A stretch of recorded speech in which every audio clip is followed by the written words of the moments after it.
जय हिंद फ्रेंड। तो आज अपन कवर करेंगे गणित की शिक्षण विधियों को, और गणित की शिक्षण विधियों का एक मैराथन अपन कल ले चुके हैं। आज मैराथन नंबर 2 लेंगे।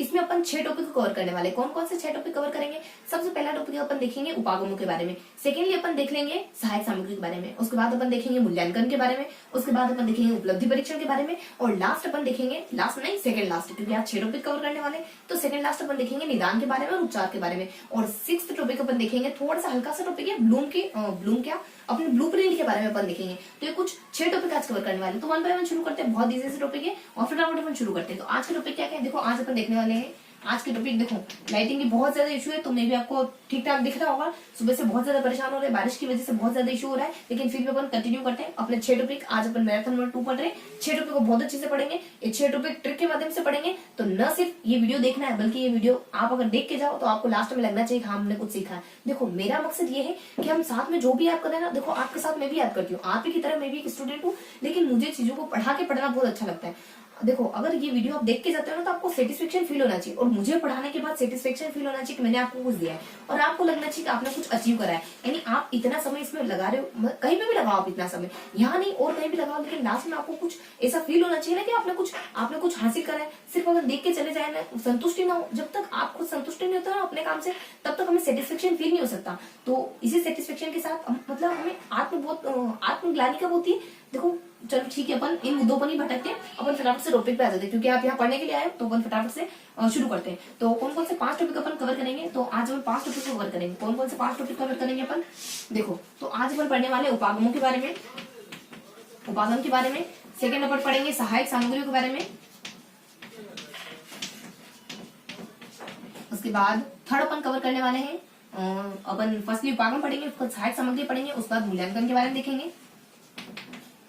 मूल्यांकन के बाद अपन देख लेंगे उपलब्धि परीक्षण के बारे में। ये भी आपको ठीक ठाक दिख रहा होगा, मानती हूँ मैं कि इतना अच्छा नहीं दिख रहा होगा, लेकिन फिर भी आपको ठीक ठाक तो नजर आ ही रहा होगा ना।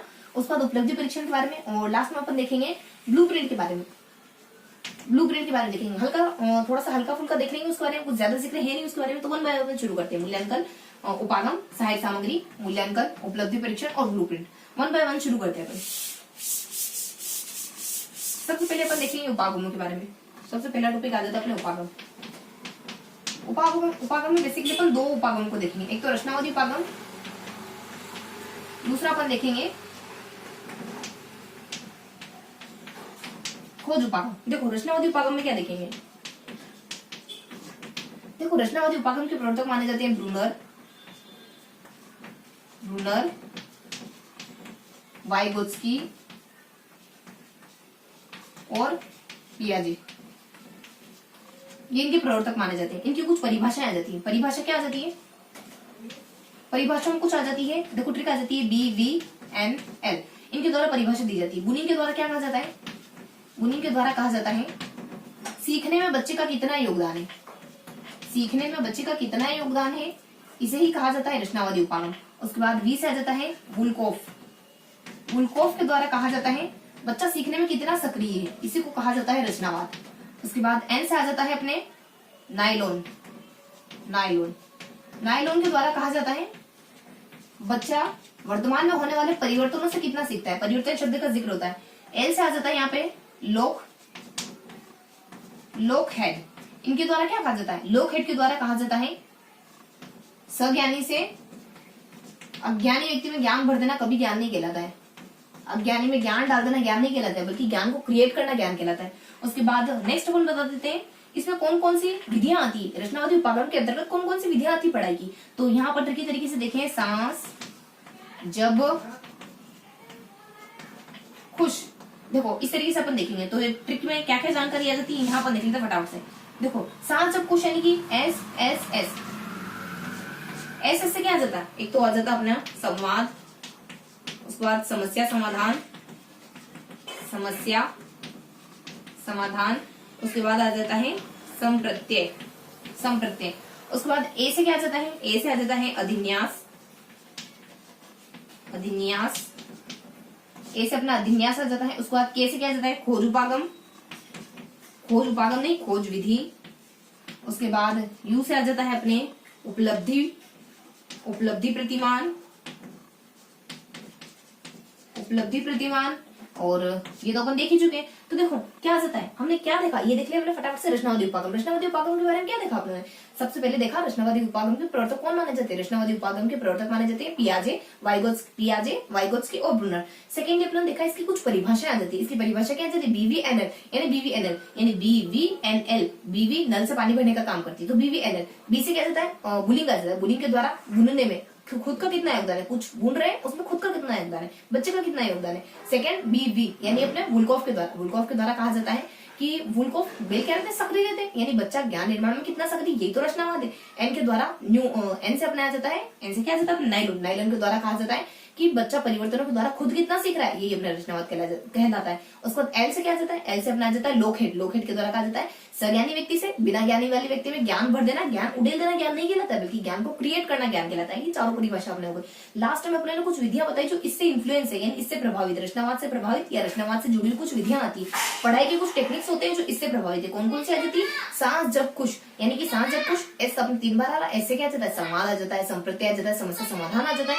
ऐसे क्या आ जाता है? अधिन्यास वगैरह आ जाता है। उसे क्या आ जाता है? अपने उपलब्धि प्रतिमान आ जाता है। उसके बाद सांस जब खुश, कैसे आ जाता है? अपने खोज उपागम नहीं, खोज विधि वगैरह आ जाता है। उसके बाद सांस जप, देखो यहाँ जब नहीं जप, पी से क्या आ जाता है? प्रश्न पूछना, तो पी से क्या आ जाता है? अपने प्रश्न पूछना वगैरह आ जाता है, मतलब पूछताछ विधि वगैरह आ सकता है। उसके बाद सांस जब खुश, तो ये पूरी अपनी टेक्निक होगी। देखो इसमें एस से अपना देख लिया, ए से अपना देख लिया, यू से अपना देख लिया, के से अपना देख लिया, पी से अपना देख लिया, तो टेक्निक के माध्यम से अपने सारी विधियां कवर कर ली। तो ये था अपना रचनावादी उपागम, एक पोर्शन अपना कवर गया। सेकंड अपन देखेंगे खोज उपागम के बारे में। देखो सेकंड अपने को देखना है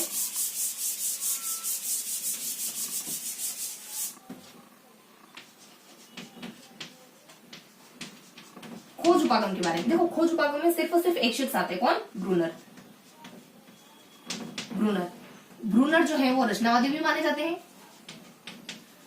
रचनावादी प्लस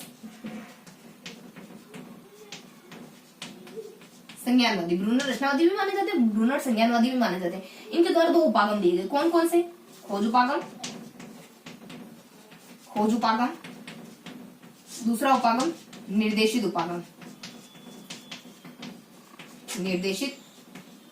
उपागम, खोज उपागम को ये अन्य नाम भी देते हैं कुछ, इन दोनों के कुछ अन्य नाम होते हैं। इसको प्राथमिक उपागम के नाम से जानते हैं, इसको द्वितीयक उपागम के नाम से जानते हैं। एक और इसको नाम देते हैं ये संप्रत्यय प्रतिमान, बस ये इनको कुछ अन्य नाम देते हैं। उसके बाद एक शख्स आ जाते हैं जिनका जिक्र अपन यहाँ कर लेते हैं थोड़ा सा। एक बुल्शेफ नामक व्यक्ति आते हैं, उनका पहला है, उनका एक कोटेशन आ जाता है कि गणित को आप सामाजिक विज्ञान की तरह पढ़ो, गणित को सामाजिक की भांति पढ़ना चाहिए। सेकंड कोटेशन क्या आ जाता है? सीखने का साधन भी मायने रखता है, साधन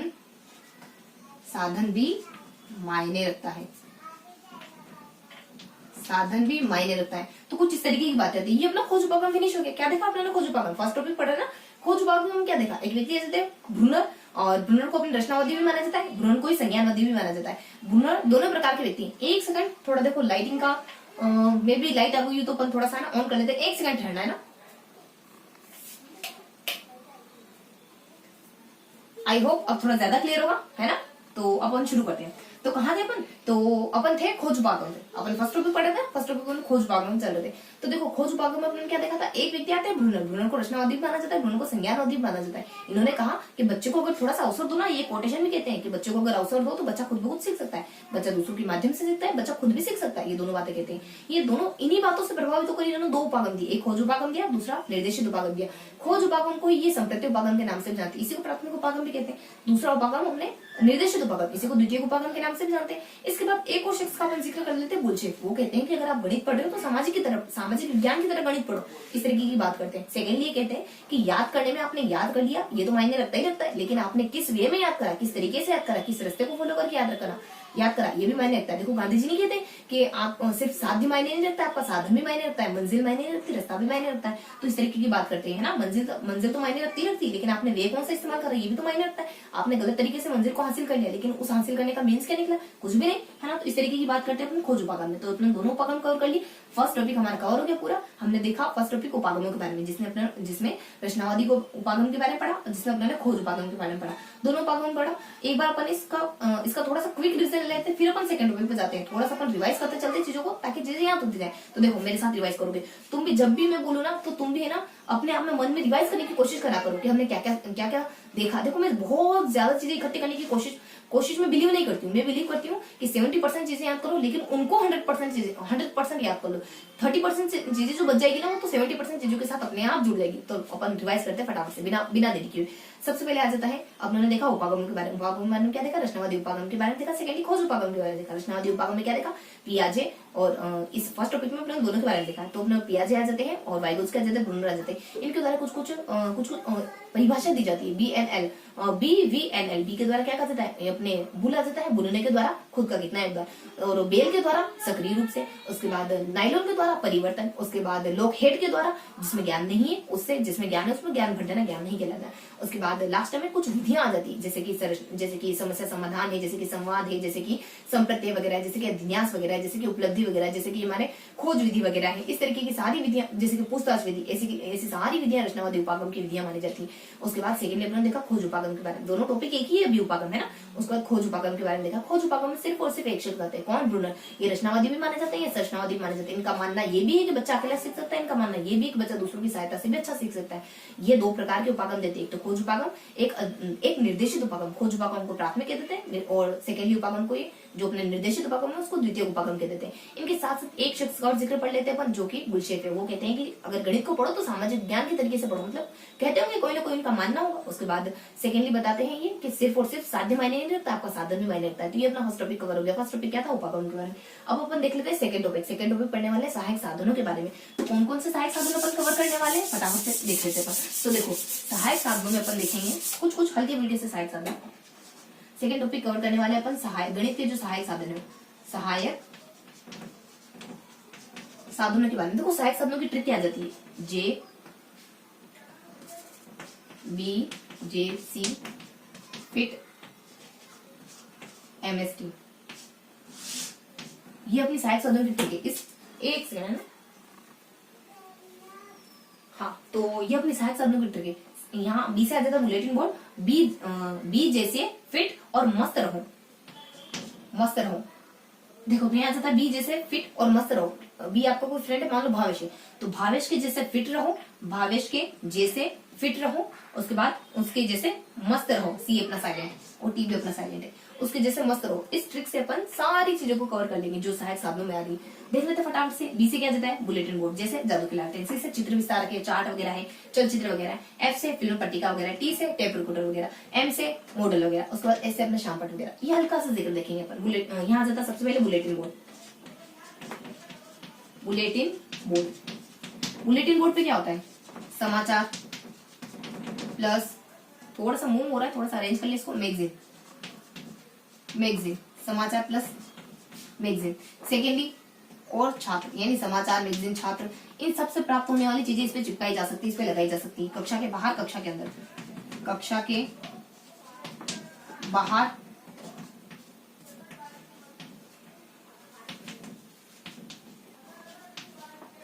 कक्षा के अंदर, दोनों ही जगह इसको रखा जा सकता है। उसके बाद जे से जादू की लालटेन। जादू की लालटेन, जादू की लालटेन के बारे में क्या बताया जाता है? ये गूढ़ चीजों को पढ़ने के काम आती है। ये सजीवता। उसके बाद ट्रिक आ जाती है यहाँ पे। देखो ट्रिकी तरीके से देखेंगे, ये गूढ़ चीजों को पढ़ने में बहुत अच्छी तरीके से काम आ सकती है। ये चीजों को बहुत ज्यादा सजीव बना देती है। उसके बाद एक ट्रिक आ जाती है अपनी, बार बार देख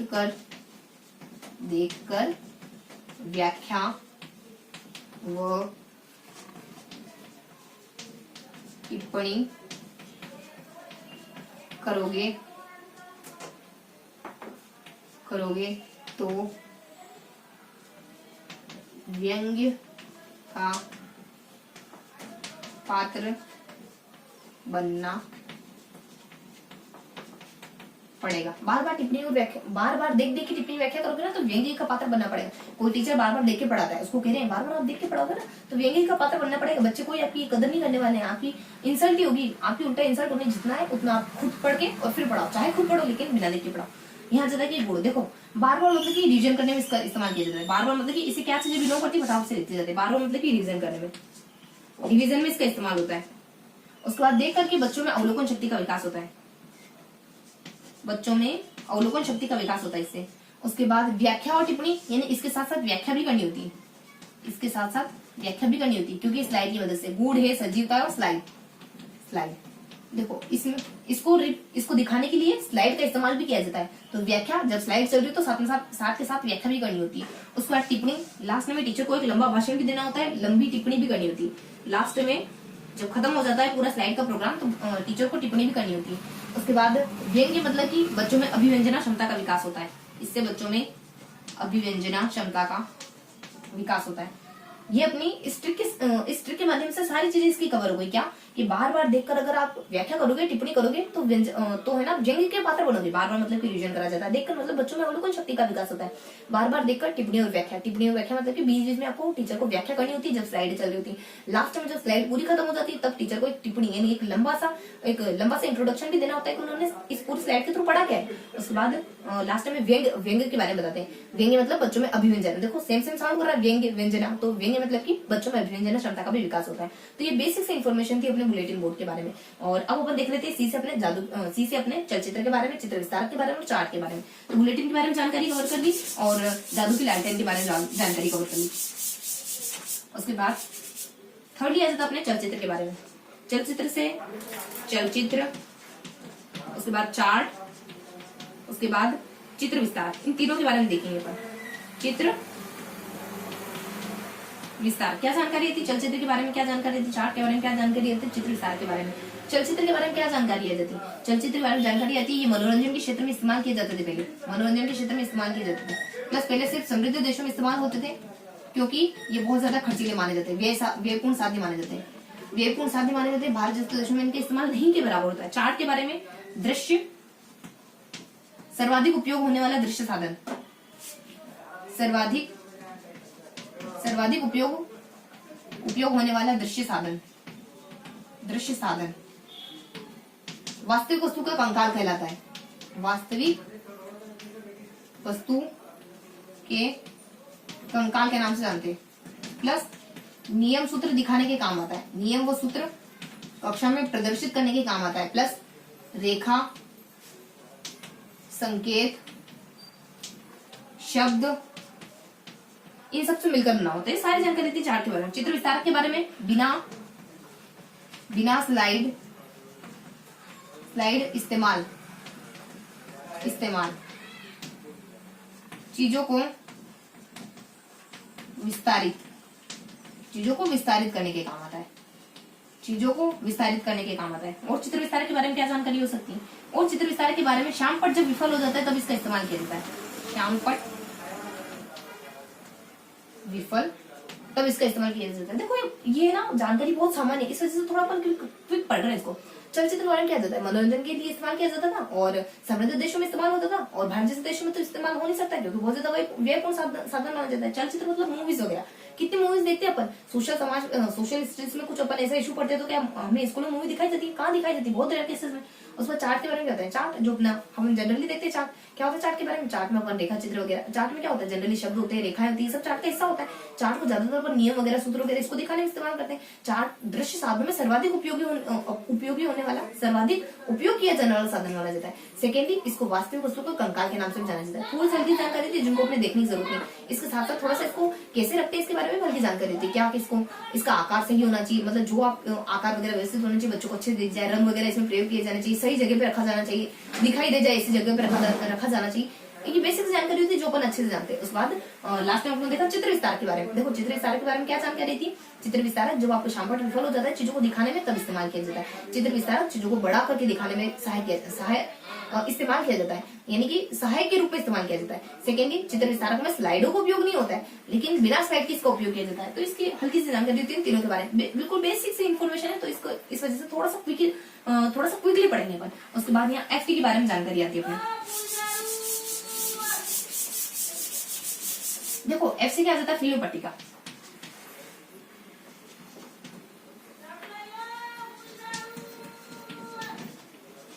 फिल्म पट्टिका के बारे में क्या जानकारी थी, देखो फिल्म पट्टिका के बारे में जानकारी होती है। देखो ट्रिकी तरीके से देखेंगे, यहाँ अपनी ट्रिक आ जाती है कि अगर रील को बार बार बार बार रील को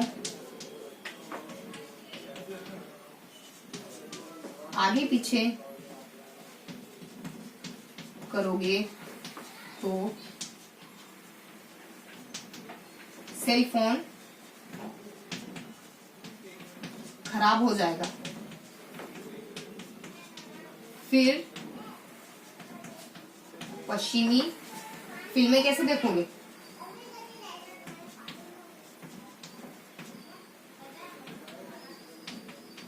देखोगे, ये सारी जानकारी देती है। बार बार देखो, इससे क्या क्या चीजें, इसमें क्या क्या चीजें, इस ट्रिक से क्या क्या चीजें रिप्रेजेंट होती है। बार बार मतलब कि बार बार चित्र को प्रदर्शित किया जाता है, बार बार चित्र को इसमें प्रदर्शित किया जाता है। रील मतलब कि चित्रों को बार बार चित्रों को प्रदर्शित किया जाता है। रील मतलब कि चित्रों को जोड़कर रील बनाई जा सकती है, चित्रों को जोड़कर रील का निर्माण किया जा सकता है। उसके बाद आगे पीछे मतलब कि चित्रों को आगे पीछे कर सकते हैं, चित्रों को आगे पीछे कर सकते हैं, चित्रों को आगे पीछे कर सकते हैं बार बार से, आगे पीछे से। उसके बाद सेलफोन मतलब कि सेल्यूलोज की बनी होती है, सेल्यूलोज की बनी होती है, जिससे ये एक स्थान से दूसरे स्थान पर ले जाने में बहुत ज्यादा इजी गोइंग हो जाता है। उसके बाद खराब हो जाएगा। फिर पश्चिमी मतलब कि सबसे पहले वेस्टर्न कंट्रीज में इसका इस्तेमाल हुआ था, पश्चिमी देशों में इसका इस्तेमाल हुआ था। उसके बाद पश्चिमी और फिर पश्चिमी फिल्में कैसे देखोगे? फिल्में मतलब कि फिल्म स्ट्रीट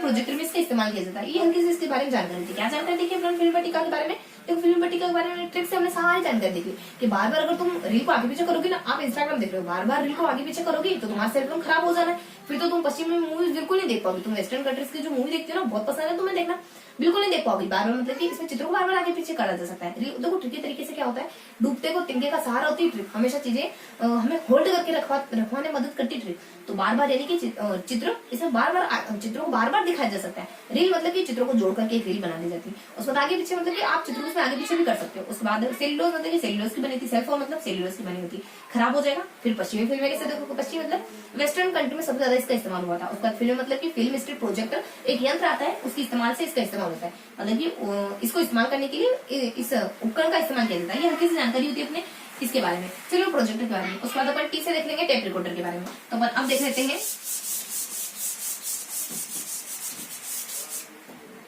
टेप रिकॉर्डर के बारे में।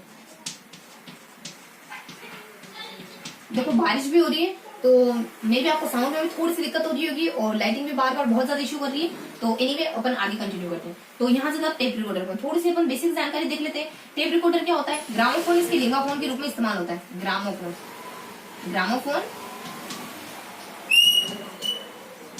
इसके लिंगाफोन के रूप में जो टेप रिकॉर्डर है, ये आवाज को रिकॉर्ड करने में इस्तेमाल किया जाता है, जानते हैं अपन।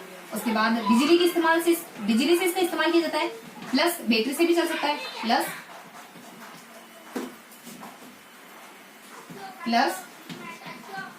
बैटरी से भी इसका इस्तेमाल किया जा सकता है। सेल्यूलोज का बना होता है।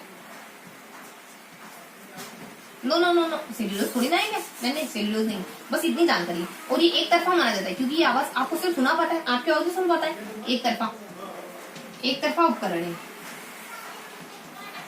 उपकरण। ये तो बेसिक सी इन्फॉर्मेशन है। थोड़ी सी विशेष इन्फॉर्मेशन देखिए, इसका प्रयोग कहाँ होता है? इसकी प्रयोग की ट्रिक आ जाती है स्कूलों में इतिहास के आंकड़े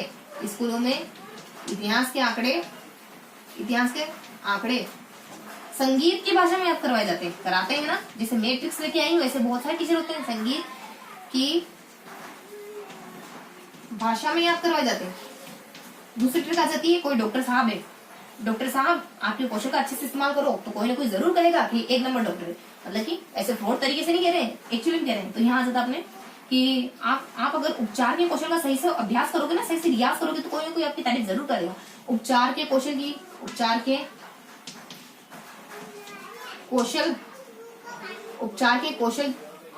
का अभ्यास करोगे। देखो थोड़ा सा यहाँ लिख रही हूँ मैं, अब उपचार के कौशल का अभ्यास करोगे तो पुनर्बलन, तो कोई ना कोई पुनर्बलन जरूर देगा, एक दिन जरूर कहेगा कि एक नंबर डॉक्टर है। मतलब कि डॉक्टर साहब बहुत अच्छा इलाज करते हैं।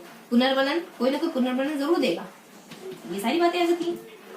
देखो तो क्या आ जाता है इसमें, ट्रिकी तरीके से अपने देखा उसको अपन कवर कर लेते हैं। यहाँ आ जाता अपने कि स्कूलों में इतिहास के आंकड़े संगीत के भाषण सुनाए जाते हैं, मतलब कि स्कूलों में इसका इस्तेमाल होता है। और उसके बाद इतिहास यानी कि अपने इतिहास सब्जेक्ट को पढ़ाने में टेप रिकॉर्डर का इस्तेमाल होता है। उसके बाद आंकड़े मतलब आंकड़े कलेक्ट करने में इसका इस्तेमाल किया जाता है। संगीत मतलब संगीत के क्षेत्र में इसका इस्तेमाल किया जाता है। भाषा के क्षेत्र में इसका इस्तेमाल किया जाता है। उसके बाद उपचार के क्षेत्र में इसका इस्तेमाल किया जाता है। उपचार मतलब शिक्षण में होता है निदान और उपचार, उसमें इसका इस्तेमाल किया जाता है। उसके बाद कौशल किसी चीज का रियाज करना हो, अभ्यास करना हो तो टेप रिकॉर्डर सुन सकते हो आप। और उसके बाद कौशल का और अभ्यास करोगे तो पुनर्बलन कोई ना कोई जरूर देगा। अभ्यास के क्षेत्र में कुछ सुनकर याद करना हो तो इसका इस्तेमाल किया जा सकता है। पुनर्बलन किसी को मोटिवेट करना हो, कुछ किस्से कहानी सुनाना हो, इंस्पिरेशन, तो यहाँ आप सुन सकते हो। तो ये सारी बातें थी टेप रिकॉर्डर से जुड़ी। तो बेसिक सी इन्फॉर्मेशन थी जिसमें अपनों ने ये सारी बातें कवर करी टेप रिकॉर्डर के अंतर्गत। अब अपन देखेंगे एम्स अपने मॉडल के बारे में। मॉडल तो बहुत छोटा सा, मॉडल और शामपट बढ़ गया अपना, मॉडल और शामपट। क्या कहता है मॉडल के बारे में, मॉडल व शामपट साथ में कवर कर लेते हैं अपन, बहुत हल्की सी जानकारी इन दोनों के बारे में। तो देखो मॉडल क्या होता है, मॉडल और शामपट। देखो मॉडल में देखे ना तो रंग और आकार वही होना चाहिए, तब जाके इसका मायने है रंग और आकार, अदरवाइज कोई मीन से नहीं निकलता। रंग और आकार आप उसी साइज के लाओ ताकि बच्चा कंफ्यूज ना हो। मॉडल उसी प्रकार का होना चाहिए। उसके बाद मॉडल का उपयोग गणित में कहाँ होता है, गणित में पाइथागोरस प्रमेय। देखो ये तो इसके सामने जानकारी कुछ प्रयोग के बारे में। पाइथागोरस प्रमेय में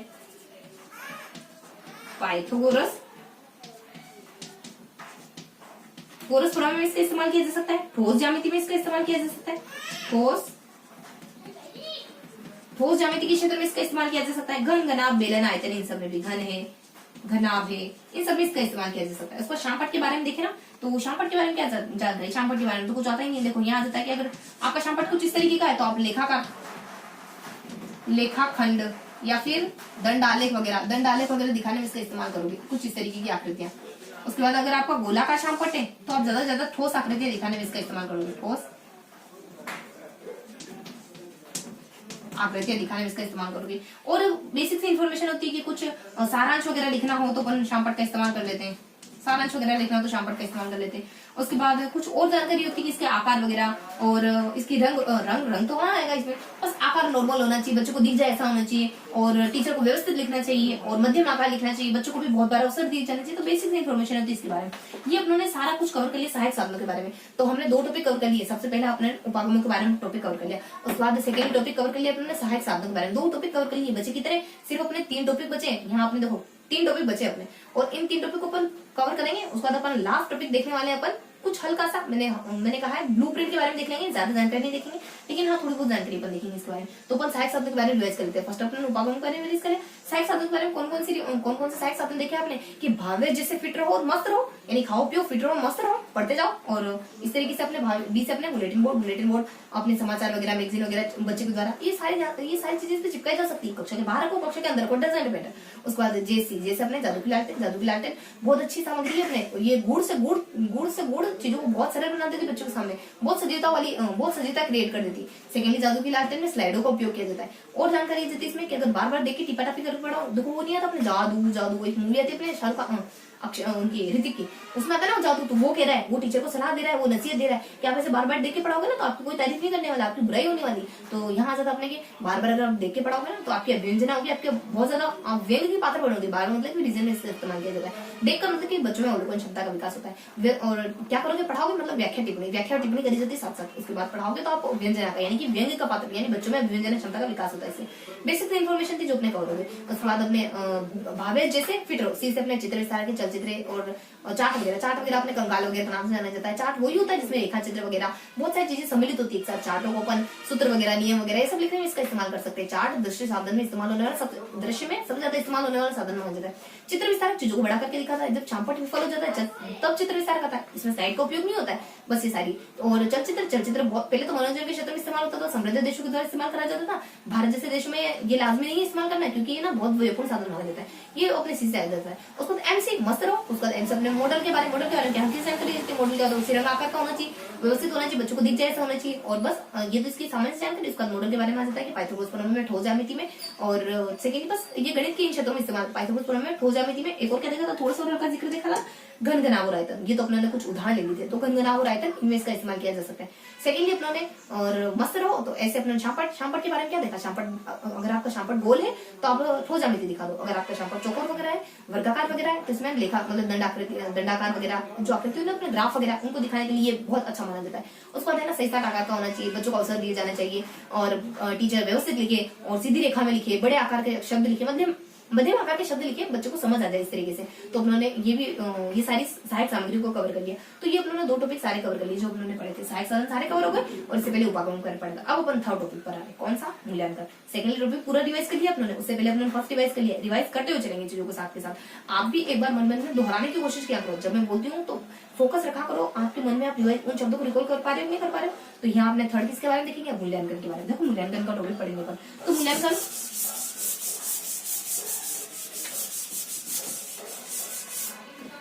देखो तो पढ़ने वाले थर्ड टॉपिक मूल्यांकन।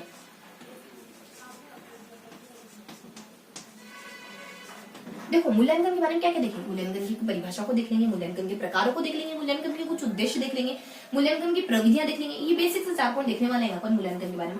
सबसे पहले देखने वाले हैं, देखो फटाफट से थोड़ा सा अपन एक खाका बना लेते हैं मूल्यांकन के बारे में देखने क्या वाले। तो अपन सबसे पहले अर्थ और परिभाषा को कवर करेंगे, सेकेंड इसके प्रकारों को कवर करेंगे, थर्ड हल्के से कुछ उद्देश्य कवर करेंगे, फोर्थ प्रकार के बाद प्रविधियां। मूल्यांकन की कौन कौन सी प्रविधियां हो सकती है उनको कवर करने वाले, प्रकारों को कवर करने वाले, परिभाषा को कवर करने वाले, उसके बाद इसके प्रकारों को कवर करने वाले हैं। मूल्यांकन के प्रकार कितने हो सकते हैं, 3 प्रकार माने जाते हैं। उसका उद्देश्य को कवर करेंगे, उसका प्रविधि को कवर करेंगे। ये बेसिक जानकारी कवर करने वाले अपन मूल्यांकन के। सबसे पहले अपन ले लेते हैं अर्थ और प्रकार परिभाषा।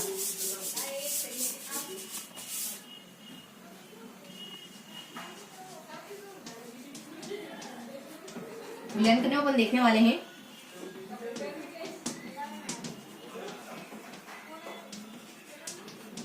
अर्थ क्या जाता है। देखो मूल्यांकन का अर्थ क्या होता है, मापन प्लस मूल्यांकन, मूल्य, ये दोनों ही मूल्यांकन के अर्थ होते हैं। मापना किसी चीज को प्लस वैल्यूज, ये दोनों ही मूल्यांकन होते हैं। उसके बाद अपने कॉन्सेप्ट ऑफ इवोल्यूशन में क्या आता है, देखो एक एनसीईआरटी की एक बुक आती है concept of evolution. Concept of evolution एक बुक आती है जिसमें कौन उसके अनुसार इसमें कौन कौन सी चीजें शामिल होती है। उसके अनुसार वही 3 चीजें, सबसे पहले आपके उद्देश्य, उसके बाद आपके अनुभव, उसके बाद आपकी प्रविधि नहीं, उसके बाद आपका मूल्यांकन। मूल्यांकन को यहाँ प्रविधि भी कहते थे। बस ये तीनों चीजें इसमें शामिल होती है मूल्यांकन में। ये कहते हैं अपने कॉन्सेप्ट ऑफ इवोल्यूशन भी ये कहते हैं, ब्लूम भी यही कहते हैं। तो ये बेसिक से इन्फॉर्मेशन आ जाती है। उसके बाद परिभाषा क्या क्या देती है, उसके बाद परिभाषा क्या देती है। मुफ्त में जो गुड़ लेने आए ना, देखो ट्रिक देख लो अपनी, तो इसको थोड़ा सा रफ कर देते हैं, यहाँ लिख देते अपन,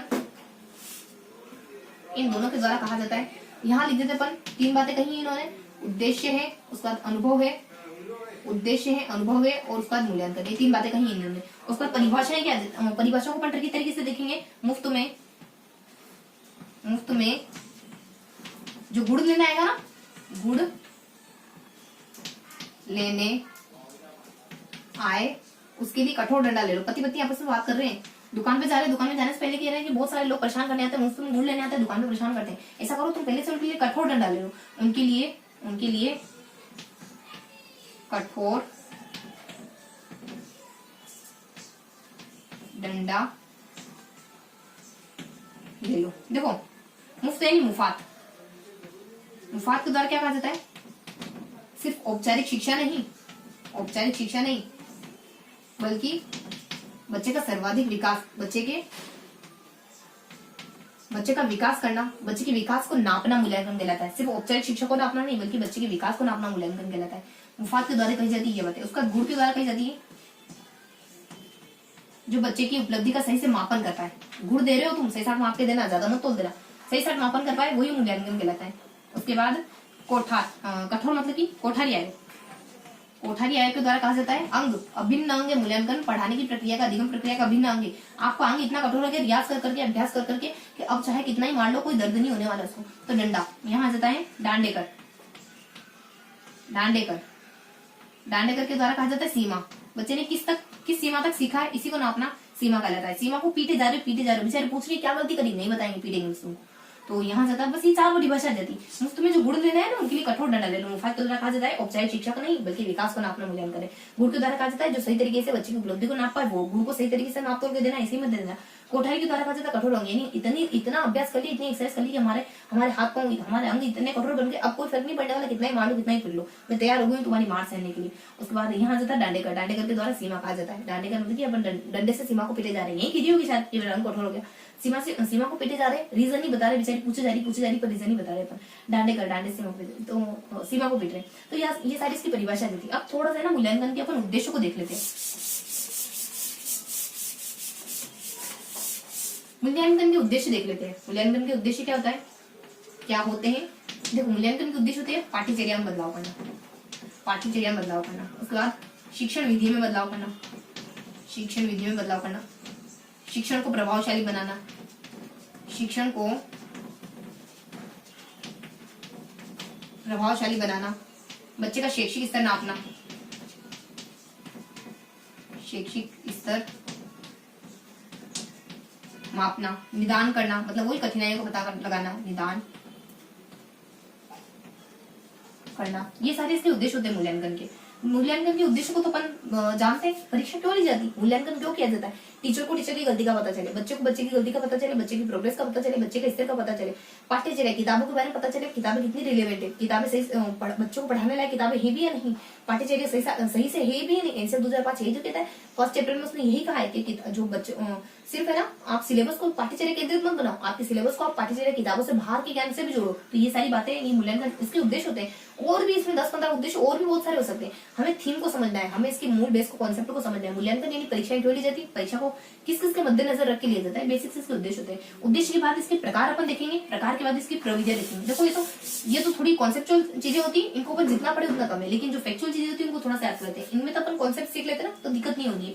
उसके बाद इसके जो फैक्ट आ जाते हैं, तथ्य आते हैं, उनको अपन देखते हैं। जैसे कि इसके प्रकार थोड़े से 3 प्रकार होते हैं, वो फैक्चुअल होते हैं। उसके बाद इनकी प्रविधियां वो थोड़ी फैक्चुअल है। तो यहाँ जाते इसके प्रकार के बारे में देख लेते हैं।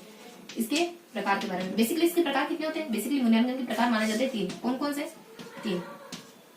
कौन कौन से होते हैं मूल्यांकन के प्रकार? सबसे पहले होता है निदानात्मक, जो पढ़ाने से पहले होता है, निदानात्मक। अनुदेशन से पूर्व होता है, अनुदेशन से पूर्व होता है। उसके बाद निर्माणात्मक, निर्माणात्मक अनुदेशन के दौरान होता है, पढ़ाई के दौरान। उसके बाद योगात्मक, योगात्मक जो अनुदेशन के बाद होता है। इन सबको नापने की कौन कौन सी विधियां हो सकती है? देखो एक एक देख लेते अपन। निदानात्मक, निदानात्मक की कौन कौन सी विधियां हो सकती है? प्रश्नावली, सेकेंड साक्षात्कार, थर्ड परीक्षण। ये निर्माणात्मक की कुछ विधियां हो सकती है। निदानात्मक मूल्यांकन करने की कुछ विधियां हो सकती है। उसके बाद निर्माणात्मक की विधियां क्या हो सकती है? निर्माणात्मक की विधियां क्या हो सकती है? इसकी विधियां हो सकती है प्रश्नावली है, साक्षात्कार है, परीक्षण है। यहाँ हो सकती है अभ्यास कार्य, कोई आपने अभ्यास कार्य दे दिया, मान लो अभ्यास कार्य है। उसके बाद दत्त कार्य वगैरह। उसके बाद चेकलिस्ट वगैरह, चेकलिस्ट वगैरह। उसके बाद योगात्मक मूल्यांकन की कौन कौन सी विधियां हो सकती है? मानकीकृत विधियां होती है इसकी, प्लस मानकीकृत विधियां होती है। मानकीकृत और अमानकीकृत, इसमें अगर विधियों को अपन पर्टिकुलरली देखें तो कौन सी हो सकती है? पर कौन सी? PAR। पी से क्या हो सकती है? पी से हो सकती है प्रोजेक्ट।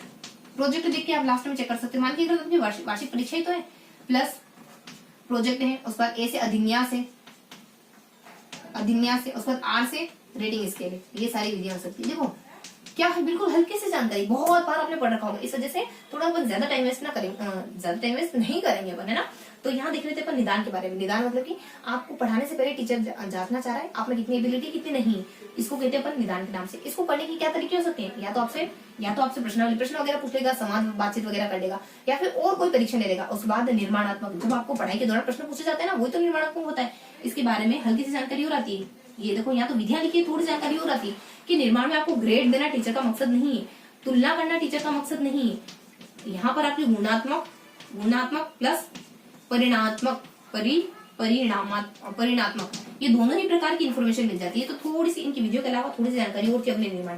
तो कहाँ थे? बस निर्माणात्मक पे। निर्माणात्मक जो पढ़ाई के दौरान होता है, निर्माणात्मक जब टीचर पढ़ाई के दौरान आपसे प्रश्न पूछता है, इसमें आपके गुण के बारे में भी पता चलता है, इसमें आपके नंबरों के बारे में पता चलता है। बीच में अगर टेस्ट ले लिया तो नंबर के बारे में पता चल गया, आपको कितना आ रहा है कितना नहीं आ रहा है टीचर को वैसे ही पता चल जाता है। मतलब टीचर 1 to 1 यहाँ फेस टू फेस रहता है आपके सामने, तो गुण के बारे में तो वैसे ही जान लेगा कि बच्चा सही से सीख पा रहा है कि नहीं सीख पा रहा है, बच्चों को कितना आ रहा है कि नहीं आ रहा है। तो ये तो गुणात्मक बच्चा वैसे टीचर वैसे देख के पता कर लेगा, अवलोकन करके पता कर लेगा। लेकिन बीच में टेस्ट ले लिया तो परिणाम तो पता चल गया। तो इसमें गुणात्मक परिणाम दोनों होते हैं, लेकिन उस टेस्ट का मकसद ये नहीं है तुलना करना, कोई ग्रेड दे देना, कह देना तुम फेल हो गए तुम पास हो गए, ये मकसद नहीं इसका। उस बाद योगात्मक जो लास्ट में वार्षिक परीक्षा होती है ना, वो तो इसके तरीके क्या है करने के, इसके जो टूल्स है वो क्या, इसके टूल्स है मानकीकृत अमानकीकृत। पर्टिकुलरली देखें तो अपने पर आ जाता है, पी से अपने प्रोजेक्ट, उसके बाद ए से अपने अधिन्यास, उसके बाद आर से अपने रेटिंग स्केल। तो ये तरीके हो सकते हैं इनको करने के।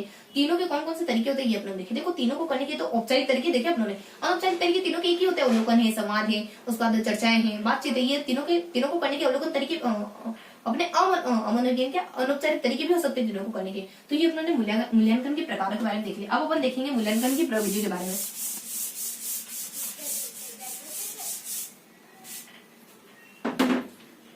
प्रविधियां, मूल्यांकन की प्रविधियां कितनी होती है? मूल्यांकन की प्रविधियां बेसिकली मानी जाती है 2। पहली प्रविधि होती है इसमें मूल्यांकन की परिणात्मक,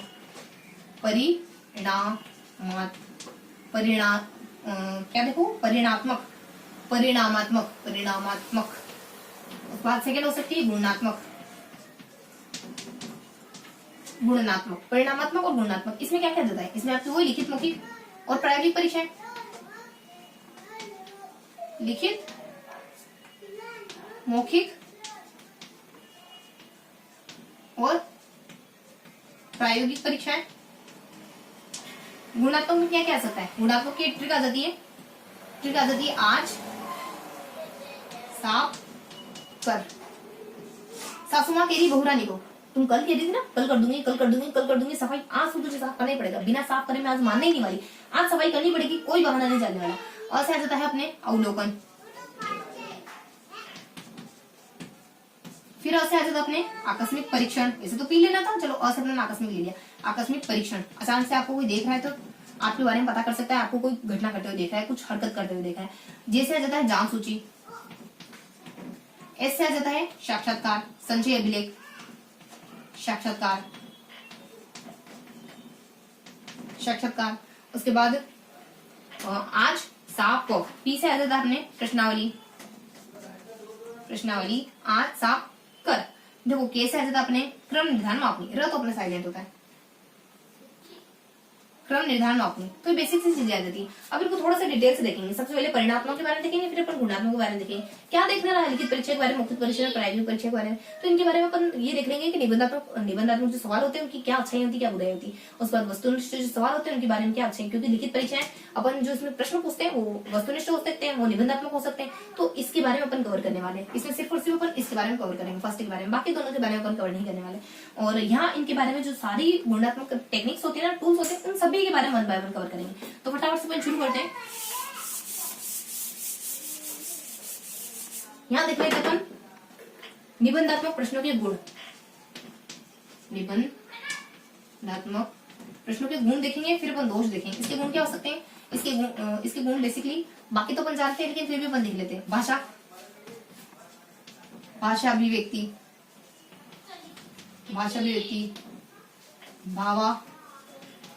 भाव अभिव्यक्ति। इससे आपकी भाषा के बारे में, आपके व्यक्तित्व के बारे में, आपकी भावनाओं के बारे में, इन सब के बारे में पता चल जाता है। उसके बाद एक ट्रिक आ जाती है अपनी विधि, सरल सी परीक्षा में भी नकल को लेकर चिंता में है, क्योंकि पाठ्यक्रम भावनात्मक, क्योंकि पाठ्यक्रम भावनात्मक रूप से बड़ा है। ये अपनी ट्रिक आ जाती है। देखो ट्रिक से क्या आ जाता है, विधि। ये टीचर को सही विधि बनाने के बारे में मोटिवेट करती है। देखो यहाँ लिख लेते अपन, ये टीचर को सही विधि चूज करने में मदद करती है। टीचर को पता है जब बच्चों को इतना सारा निबंधात्मक क्वेश्चन में लिखना पड़ेगा तो मुझे सही से पढ़ाना होगा, बच्चा क्या लिखेगा। यानी विधि यानी टीचर को सही विधि चूज करने में मदद करती है। विधि एक सरल सी परीक्षा को लेकर भी बहुत, मतलब कि विधि नाम की कोई लड़की वो ना एक सिंपल सी परीक्षा है, लेकिन फिर भी बहुत ज्यादा टेंस डेट में नकल कैसे करूँ, क्योंकि उसको लगता है सिलेबस तो बहुत बड़ा है, पढ़ के कवर नहीं होने वाला, तुम नकल के पास हो जाओगी। तो भावनात्मक रूप से बड़ा एक्चुअली बड़ा है नहीं, आपके बस माइंड सेट में बड़ा है। देखो एक हाथी वाली कहानी नहीं आती कि हाथी का बच्चा जब छोटा होता है तो उसको एक बार बांध दिया जाता है, जब छोटा सा होता है तब बांधा था उसको, लेकिन अब वो बड़ा हो गया, लेकिन उसके दिमाग में एक माइंडसेट बन गया कि मैं ये रस्सी नहीं तोड़ सकता, तो वो ताउम्र उस रस्सी से बंधा हो रहता है। तो इसलिए कुछ स्टोरी थी अपनी, तो वो इसी यहाँ बिल्कुल एप्रोप्रिएट हो रही थी ना। तो यहाँ जाता है कि अपने विधि, उसके बाद सरल सी परीक्षा में भी नकल को लेकर चिंता में, तो विधि अपनी सरल सी परीक्षा, यानी इसमें परीक्षाएं बनाना बहुत सरल होता है। एक बड़ा परीक्षाएं क्या होती है, बहुत सरल होती है परीक्षाओं का निर्माण करना, कंडक्ट करना बहुत सरल है, क्योंकि एक बहुत बड़ा सिलेबस है, उसमें से आपको सिर्फ एक क्वेश्चन बनाना, निबंधात्मक क्वेश्चन, इसके बारे में टिप्पणी करो, फला के बारे में टिप्पणी करो, महात्मा गांधी के बारे में टिप्पणी करो, महाराणा प्रताप के बारे में विस्तार से बताओ, क्या करना है इसमें। उसके बाद में भी नकल, यानी इसमें नकल, ये नकल की प्रवृत्ति को बढ़ावा नहीं देती, नकल को बढ़ावा नहीं देती है। कितना कैसे टिपोगे को लेकर के चिंता में, आपकी चिंतन क्षमता के बारे में सामने वालों को अवगत करा देती है कि बच्चा क्या सोचता है। जब खुल के बोलते हो ना, खुल के लिखते हो, तो अब आप आपके अवचेतन मन के विचार लिख रहे होते हो, फ्राइड कहते हैं ये बात। उसका चिंता में है क्योंकि पाठ्यक्रम भावनात्मक रूप से बहुत ज्यादा बड़ा है, ये पूरे पाठ्यक्रम को कवर कर लेती है ओवरऑल। अगर एक पूरे का निचोड़ भावनात्मक रूप से आपकी भावनाओं के बारे में जानकारी देती है, आपकी भावना के बारे में, आपकी फीलिंग के बारे में, आपकी इमोशन के बारे में बता देती है ये चीजें। पाठ्यक्रम भावनात्मक रूप से बड़ा है, तो ये सारे तो इसके गुण माने जाते हैं। अब निबंधात्मक के दोष क्या माने जा सकते हैं। देखो निबंधात्मक परीक्षाओं के दोष क्या है, यहाँ पर अपने आ सकते हैं न्याय का प्रतिनिधि, न्याय का प्रतिनिधि एक रूप के बारे में रटने के कारण, एक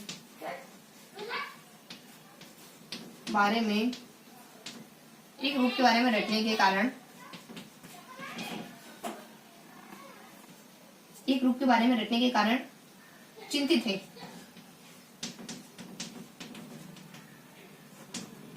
देखो न्याय मतलब कि ये पूरे सिलेबस के साथ न्याय नहीं कर सकती, न्यायदर्श, अपूर्ण न्यायदर्श,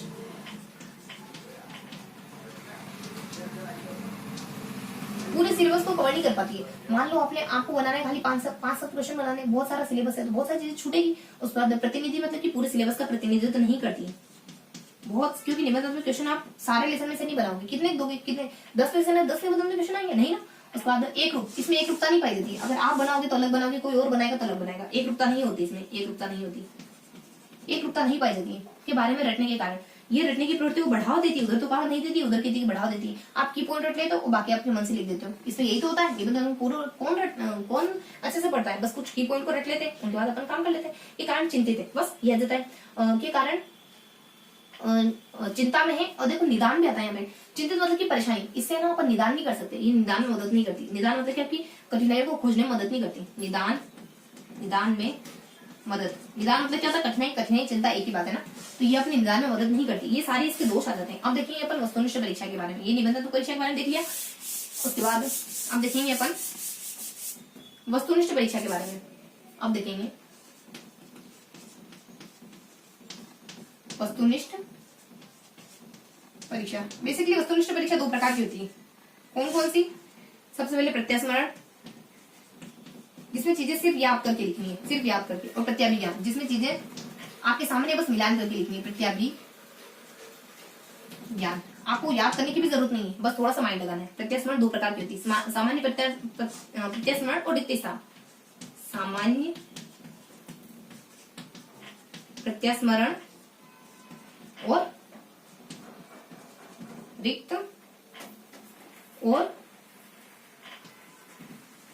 रिक्त स्थान वाली। सामान्य प्रत्यास्मरण 1 लाइन होती है, आपको एक क्वेश्चन देती है महात्मा गांधी का जन्म हुआ तो आपको बताना है पोरबंदर के गुजरात में, तो ये क्या होगा सामान्य प्रत्यास्मरण और रिक्त स्थान। यहाँ पे आपको 2 ऑप्शन देती है, पोरबंदर गुजरात में हुआ या फिर गांधीनगर गुजरात में हुआ, तो आपको दोनों में से टिक करना है, तो ये अपने सामान्य रिक्त स्थान। उसके बाद प्रत्याभिज्ञान के बारे में बताना। प्रत्याभिज्ञान बेसिकली कितने हो सकता है, ये ना 5 प्रकार के हो सकते हैं प्रत्याभिज्ञान वाले क्वेश्चन। कौन कौन से 5 प्रकार हो सकते हैं, जैसे कि मान लो यहाँ आ सकता है कि एक समान है, वर्ग है, उसके बाद एक विकल्पी है, उसके बाद बहुविकल्पी है। यानी आपने यहाँ सकता है कि एक समान, उसके बाद बहुविकल्पी, उसके बाद सादृश्य वाले, उसके बाद सादृश्य के बाद अपने समानता वाले, उसके बाद वर्ग वाले। ये पांचों प्रकार कौन सा है? वर्ग वाले। देखो यहाँ आ जाता है समान, बहुविकल्पी, सादृश्यता और फिर समानता, उसके बाद यहाँ वर्ग। एक रूप वाले मतलब कि एक समान है, एक रूप वाले मतलब कि सत्य बताना या असत्य बताना, ये इस तरीके से ट्रू एंड फॉल्स। उसके बाद बहुविकल्प यानी बहुत सारे विकल्प है, उसमें से आपको एक टिक मार्क करना है।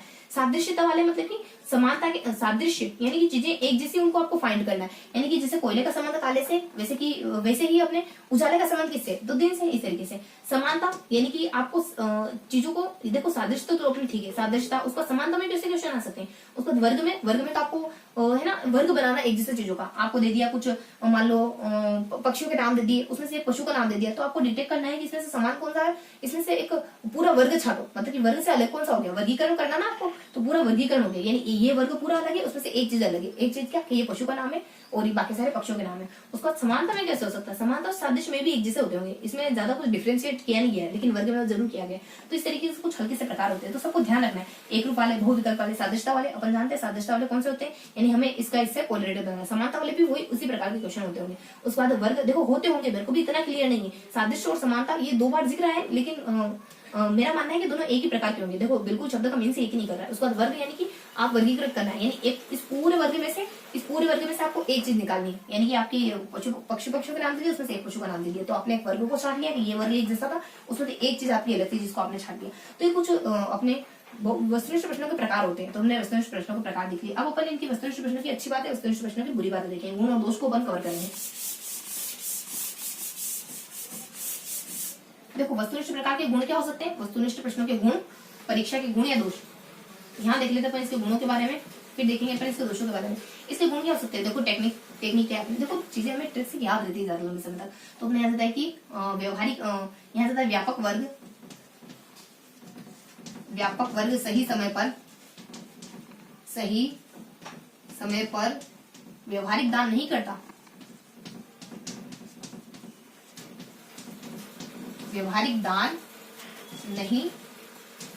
चाहे बीवियां कितनी भी रट ले, चाहे बीवी कितना भी रट ले। देखो इनसे क्या रहता है, व्यापक यानी इसमें व्यापकता पाई जाती है, इनमें व्यापकता पाई जाती है। वर्ग मतलब कि ये छात्रों को वर्गीकृत करती है, उसके बाद सही समय पर मतलब कि इसमें है ना बहुत कम समय में इसका आयोजन हो सकता है, समय बहुत कम लगता है, समय बहुत ज्यादा कम लगता है। उसके बाद सही समय पर व्यवहारिक दान, यानी इनमें व्यवहारिकता पाई जाती है, ये बहुत ज्यादा व्यवहारिक होती है, इनको कंडक्ट करना, चेक करना, ये बहुत व्यवहारिक, बहुत इजी गोइंग होता है, व्यवहारिक पाई जाती है। उसके बाद दान मतलब कि निदान, आपकी कमियों को फाइंड करने में बहुत आसान होती है, आपकी कमियां फाइंड करनी तो आसानी से करता है, चाहे बीवी कितना भी रट ले। ये रटने पर बल नहीं देती। हमें क्या लगता है कि ऑब्जेक्टिव क्वेश्चन रटने पर बल देते होंगे, लेकिन ये रटने पर बल नहीं देते। ध्यान रखना इस बात को, थोड़ी सी एंटी लग रही है ना, ये रटने पर बल नहीं देती। तो ये इसके गुण हो गए। अब इसके दोष देखेंगे अपन, सारे गुण हो गए इसके। अब इसके दोषों के बारे में कवर करेंगे। इसके दोष क्या आ जाते हैं? इसके दोष आ जाते हैं प्रशिक्षण। देखो ट्रिक क्या है अपनी, प्रशिक्षण। इतना प्रशिक्षण देने के बाद भी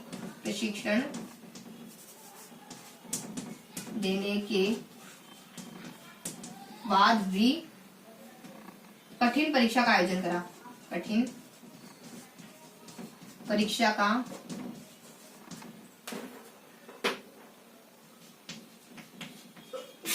आयोजन किया, तो बच्चे परमाणु के प्रश्न अनुमान के आधार पर ही करेंगे।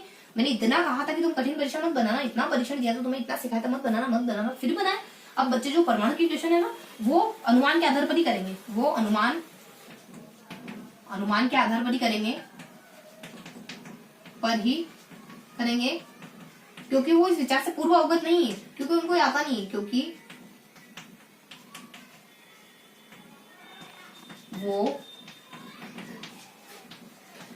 इस विचार से पूर्व अवगत नहीं है तो ये अपनी ट्रिक आ जाती है। देखो इनसे ट्रिक से क्या क्या चीजें बिलोंग करती है। प्रशिक्षण, यानी कि इनकी परीक्षाएं इतनी आसान नहीं होती, पहले टीचर को प्रशिक्षित कराया जाता है तब परीक्षाएं कंडक्ट कर सकता है वो। देने के बाद भी कठिन परीक्षाएं, इनका आयोजन बहुत कठिन होता है। ये परीक्षा बहुत कठिन होती है, यानी कि कठिन परीक्षा होती है। कठिन परीक्षाएं आयोजित करना कठिन कार्य होता है, प्रशिक्षण देना पड़ता है, परीक्षाओं का आयोजन करना कठिन कार्य होता है। आयोजन किया गया तो परमाणु, इनमें परमाणुवादी प्रवृत्ति पाई जाती है, इनमें परमाणुवादी प्रवृत्ति पाई जाती है इन परीक्षाओं में। उसके बाद देखिए प्रश्न अनुमान, इसमें अनुमान के आधार पर भी कर सकते हो, ये बुरी बात है। अनुमान के आधार पर भी कर सकते हैं क्योंकि इस विचार से बच्चे पूर्व अवगत नहीं, क्योंकि विचार से मतलब विचारों का संगठन नहीं होता है इसमें, यानी आप सिर्फ टिक मार्क वाले क्वेश्चन याद करते हो, विचारों का संगठन इसमें नहीं होता है, विचारों का संगठन इसमें नहीं होने वाला, और विचारों का संगठन नहीं होता है। और पूर्व अनुमान, बच्चे पूर्व अनुमान, क्योंकि इससे पूर्व परिचित तो है नहीं, मतलब कि परिचित से मतलब ये होता है कि बच्चे एक बार परिचित हो जाए ना कि इस तरीके के क्वेश्चन आने वाले हैं, मतलब कि यहाँ से ज्यादा पूछने वाले हैं, ये इंपॉर्टेंट ये पोर्शन ज्यादा इंपॉर्टेंट है, तो उसको पूरा घोट के भी जाएंगे। फिर आप कैसे भी क्वेश्चन बनाओ बच्चे आसानी से कर लेंगे। तो ये क्या हो जाएगा कि थोड़ा टेक्निकल हो जाएगा, थोड़ा बहुत ज्यादा है ना रोबोटिक तरीका हो जाएगा, तो ये इसकी कठिनाई आ जाती है, अपने वस्तुनिष्ठ परीक्षा की कठिनाइयां मानी जाती है, दोष माने जाते हैं। अब देखेंगे अपन ये अपन देख लिया परिणामात्मक, उसके बाद गुणात्मक देखेंगे। अब देखेंगे अपन गुणात्मक में सबसे पहले अपना था अवलोकन, वो अपनी देखो इसकी ट्रिक क्या थी, यहाँ मैं ट्रिक लिख देती हूँ, आज साफ करना पड़ेगा, साफ। वही अपने अवलोकन है, आकस्मिक परीक्षण, जांच सूची है, जांच सूची के बाद अपने संचय अभिलेख, साक्षात्कार, प्रश्नावली, कर्मदान मापनी, वन बाय वन सबके बारे में देख लेते हैं। अवलोकन क्या होता है, यंग महोदय के द्वारा कहा गया आंखों से विश्लेषण करना। यंग के द्वारा क्या कहा गया,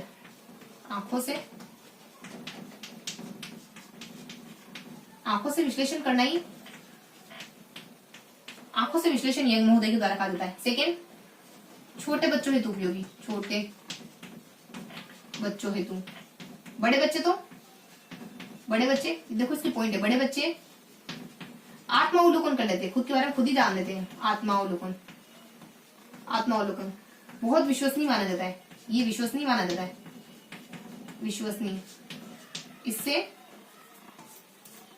इससे व्यवस्थित सूचना, विश्वसनीय माना जाता है, सूचनाओं की प्राप्ति होती है, इससे बेहतर सूचना मिलती है, जो भी सूचना मिलती है ना वो बेहतर व्यवस्थित सूचना मिलती है। विश्वसनीय तो है सही, इससे बहुत सारी सूचना, एक तो क्वांटिटी भी ज्यादा होती है, क्वालिटी ज्यादा होती है अवलोकन के अंदर जो सूचना मिलती है। तो अवलोकन के बारे में सामान्य जानकारी देती है। अवलोकन मतलब कि देखना, यंग महोदय के द्वारा कहा जाता है कि जो आंखों से देखा जाता है वो विश्लेषण का, छोटे बच्चों के लिए उपयोग करा जाता है, बड़े बच्चे तो खुद आत्मावलोकन कर सकते हैं, ये बहुत ज्यादा विश्वसनीय मानी जाती है, इसमें बहुत सारी सूचना व्यवस्थित सूचना मिल जाती है।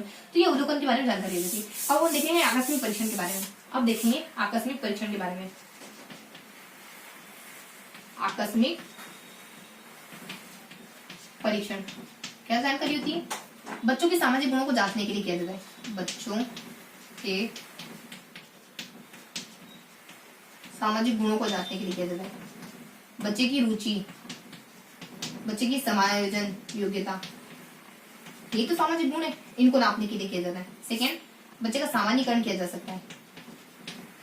सामान्यीकरण, बच्चा ऐसा है, बच्चा वैसा है, मतलब आपने सामान्यीकरण कर दिया, अच्छा बच्चा है, अच्छा है, या फिर बुरा है, मतलब व्यक्तित्व कैसा है, आप सामान्यीकरण कर लेते हो, जजमेंट कर देते हो बच्चे का लास्ट में। उसके बाद बच्चे की रुचि का, बच्चे के समायोजन का, बच्चे के गुणों का बेसिक इन्फॉर्मेशन होती है कि सामान्यीकरण कर सकते हैं। बच्चे की व्यक्तित्व से जुड़ी हुई घटनाओं का उल्लेख होता है इसमें, घटनाओं का बच्चे की व्यक्तित्व से जुड़ी घटनाओं को उल्लेख होता है। तो ये बच्चे की क्या आकस्मिक परीक्षण क्या होता है, आप अचानक से देखते हो तो बच्चे के सामाजिक गुण, बच्चे में रुचि की, बच्चे में किस किस चीज को लेकर रुचि, बच्चा समाज के साथ समायोजन कर पाता है नहीं कर पाता है, इसके सामाजिक गुणों के बारे में पता चलता है। आप देख के जजमेंट कर लेते हो, लास्ट में आप कहते हो बच्चा अच्छा है, बच्चा बुरा है, सामान्यीकरण कर लेते हो आप, लास्ट में बताते जाता है कि इससे इसमें है ना बच्चे के व्यवहार से जुड़ी हुई घटनाओं का जिक्र होता है। बेसिकली आकस्मिक परीक्षण में आप आकस्मिक अचानक से देखते हो ना, तो आप कुछ किसी घटना को होते हुए देखते हो और फिर बच्चे के बारे में जजमेंट कर लेते हो। बच्चों को गाली देते हुए देख लिया तो कह दिया कि ये तो बच्चा बहुत बुरा है, बच्चों को किसी हेल्प करते देख लिया तो कह दिया कि बच्चा बहुत अच्छा है। तो इस तरीके का आकस्मिक परीक्षण होता है। उसके बाद नेक्स्ट उसका देखेंगे अपन जैसे जांच सूची के बारे में। जांच सूची क्या होती है, फिर अपने गुट के द्वारा कहा जाता है, उधर अपने यंग महोदय कहते हैं, इधर अपने गुट के द्वारा कहा जाता है कि जांच सूची वो सूची होती है जिसमें बच्चों को अपने हाथों से प्रपत्र को भरना होता है। जांच सूची क्या होती है, यानी वो तो प्रश्न नहीं, जांच सूची तो अपनी गुड नहीं आता है। देखो जांच सूची में अपने थोड़ी सी अलग जिक्र आ जाता है। जांच सूची अपने जांच सूची जो होती है ना अपने भावनात्मक, देखो यहाँ थोड़ी सी जानकारी वो थोड़ा सा प्रश्नावली के बारे में चली गई थी ना। जांच सूची, जांच सूची आपकी उपलब्धियों को मापने का एक जरिया होती है। उपलब्धि के मापने का जरिया। कौन कौन से गुण उपस्थित है, गुण अनुपस्थित है। गुणों की उपस्थिति व गुणों की अनुपस्थिति। आप में कौन से गुण मौजूद है, आप में कौन से गुण मौजूद नहीं है, ये बताती है आपकी जांच सूची। सेकेंडली जांच सूची बताती है, जांच सूची भावनात्मक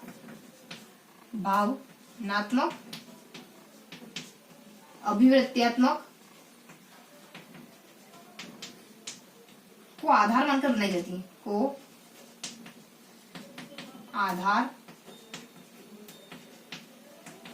मानकर बनाई जाती है। यानी आपकी फीलिंग को, इमोशन को जांच सूची भावनात्मक या अभिव्यक्त्यात्मकता को आधार मानकर बनाई जाती है। भावनाओं पर बेस्ड होती है जांच सूची। आप में कौन से गुण मौजूद है, कौन से गुण मौजूद नहीं है, आपकी क्या उपलब्धि, क्या अचीवमेंट है, आप भावनात्मक रूप से कितने स्ट्रॉन्ग हो, अभिवृत्ति, आपकी दृष्टिकोण कैसा है, आपका नजरिया कैसा है, ये सब जांच सूची से बिलोंग करने वाले शब्द है, इस तरीके के शब्द। उसके बाद सेकेंडली बता दी, और एक और हल्की सी जानकारी होती है, इसके उद्देश्यों को ध्यान में रखकर इसका निर्माण किया जाता है। उद्देश्यों को ध्यान में रखकर इसका निर्माण किया जाता है। तो बेसिक सी इन्फॉर्मेशन होती है अपनी जांच सूची के बारे में। जांच सूची क्या होती है, बेसिकली जांच सूची वो सूची होती है कि आपके व्यक्तित्व में कौन से गुण है, कौन से गुण नहीं है, उसको नापने का एक जरिया होती है। उसके बाद जांच सूची आपकी भावना, आप इमोशनली है, आपकी अभिवृत्ति, आपके दृष्टिकोण है, इसको नापती है। और जांच सूची इसके उद्देश्यों को ध्यान में रखकर इसका निर्माण होता है कि हम जांच क्यों कर रहे हैं, बच्चे के किस एस्पेक्ट को हमें नापना है, जिसके अपन जांच करें ना वही बनाओ। यानी बच्चों की फीलिंग के बारे में जांच करना चाह रहे हो तो वही वैसे ही क्वेश्चन पूछने चाहिए। बच्चे के आईक्यू के बारे में जांच करना चाह रहे हो और तो वैसे ही क्वेश्चन आप इसमें डालो। बच्चे की ईक्यू के बारे में जांच करना चाह रहे हो तो वैसे ही क्वेश्चन इसमें डालो। तो इसके उद्देश्य को ध्यान में रखकर इसका निर्माण किया जाना चाहिए। तो ये थी अपनी जांच सूची। अब अपन देखेंगे जे के बारे में। देख लिया संचय अभिलेख, साक्षात्कार और प्रश्नावली। संचय अभिलेख, साक्षात्कार, उसके बाद प्रश्नावली। देखो संचय अभिलेख, साक्षात्कार और प्रश्नावली, इन तीनों के बारे में जिक्र आ जाता है। देखो संचय अभिलेख क्या होता है, संचय अभिलेख प्रत्येक बच्चे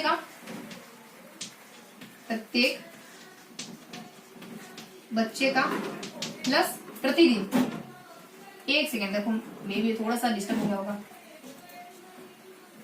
प्रत्येक बच्चे का प्रतिदिन बनाया जाना चाहिए। इसमें क्या क्या देख सकते हैं अपन, शैक्षिक प्रगति देखेंगे बच्चे की, शैक्षिक प्रगति के महीने के मासिक टेस्ट में बच्चे ने क्या प्रदर्शन करा, वार्षिक परीक्षा में बच्चे ने क्या प्रदर्शन करा, क्लास टेस्ट में बच्चे ने क्या प्रदर्शन करा, ये सारी इसमें शैक्षिक प्रगति देखी जाती है। प्लस बच्चे की योग्यता और रुचि को भी इसमें देखा जाता है। बच्चे की क्या योग्यता है, बच्चे की क्या रुचि है, ये सारी चीजें भी इसमें देखी जाती है। प्लस इसमें देखा जाता है बच्चा जब किसी स्कूल से ट्रांसफर होकर आता है तो अपने साथ अपना संचय अभिलेख लेके आता है। यानी कि अपने साथ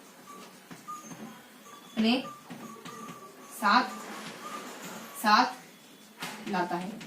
बच्चा जब किसी स्कूल से ट्रांसफर हो जाता है तो अपने साथ लाता है। इससे बच्चे के पूरे व्यक्तित्व के बारे में जानकारी मिल जाती है। उसका साक्षात्कार किया जाता है, गुड के द्वारा परिभाषा दी जाती है। साक्षात्कार के बारे में गुड के द्वारा कहा जाता है, गुड और हंट के द्वारा, दोनों के द्वारा कहेगी। गुड और हंट के द्वारा कहा जाता है कि जो सामाजिक अंतःक्रिया उसे ही हम साक्षात्कार देते हैं। सामाजिक अंतःक्रिया को ही साक्षात्कार कहा जाता है। सामाजिक अंतःक्रिया को साक्षात्कार कहा जाता है। उसके बाद प्रश्नावली के बारे में क्या जाता है, प्रश्नावली के बारे में भी अपने गुड के द्वारा कहा जाता है कि एक ऐसा प्रपत्र जिसमें आपको खुद को अपने मत के बारे में बताना है। ऐसा प्रपत्र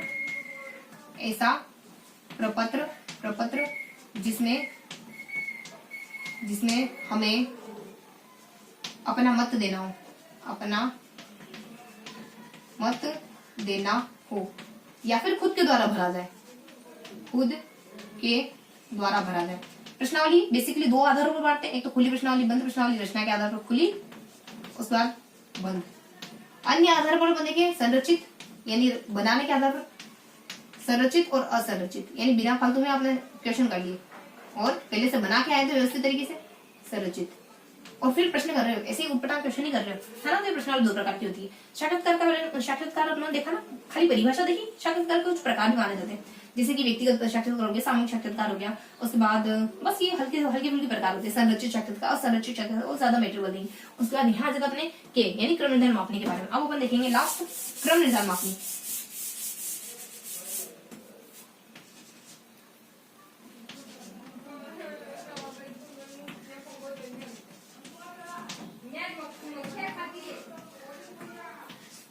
क्रम निर्धारण मापनी के बारे में देखेंगे। क्रम निर्धारण मापनी क्या होती है? क्रम निर्धारण मापनी जब आपको सीक्वेंस दे दी जाती है उसमें आपको टिक मार्क करना है। क्रम निर्धारण मापनी देखो थोड़ा सा साउंड में दिक्कत होगी लेकिन अपन कंटिन्यू करते हैं। देखो क्रम निर्धारण मापने के बारे में क्या जानकारी होगी?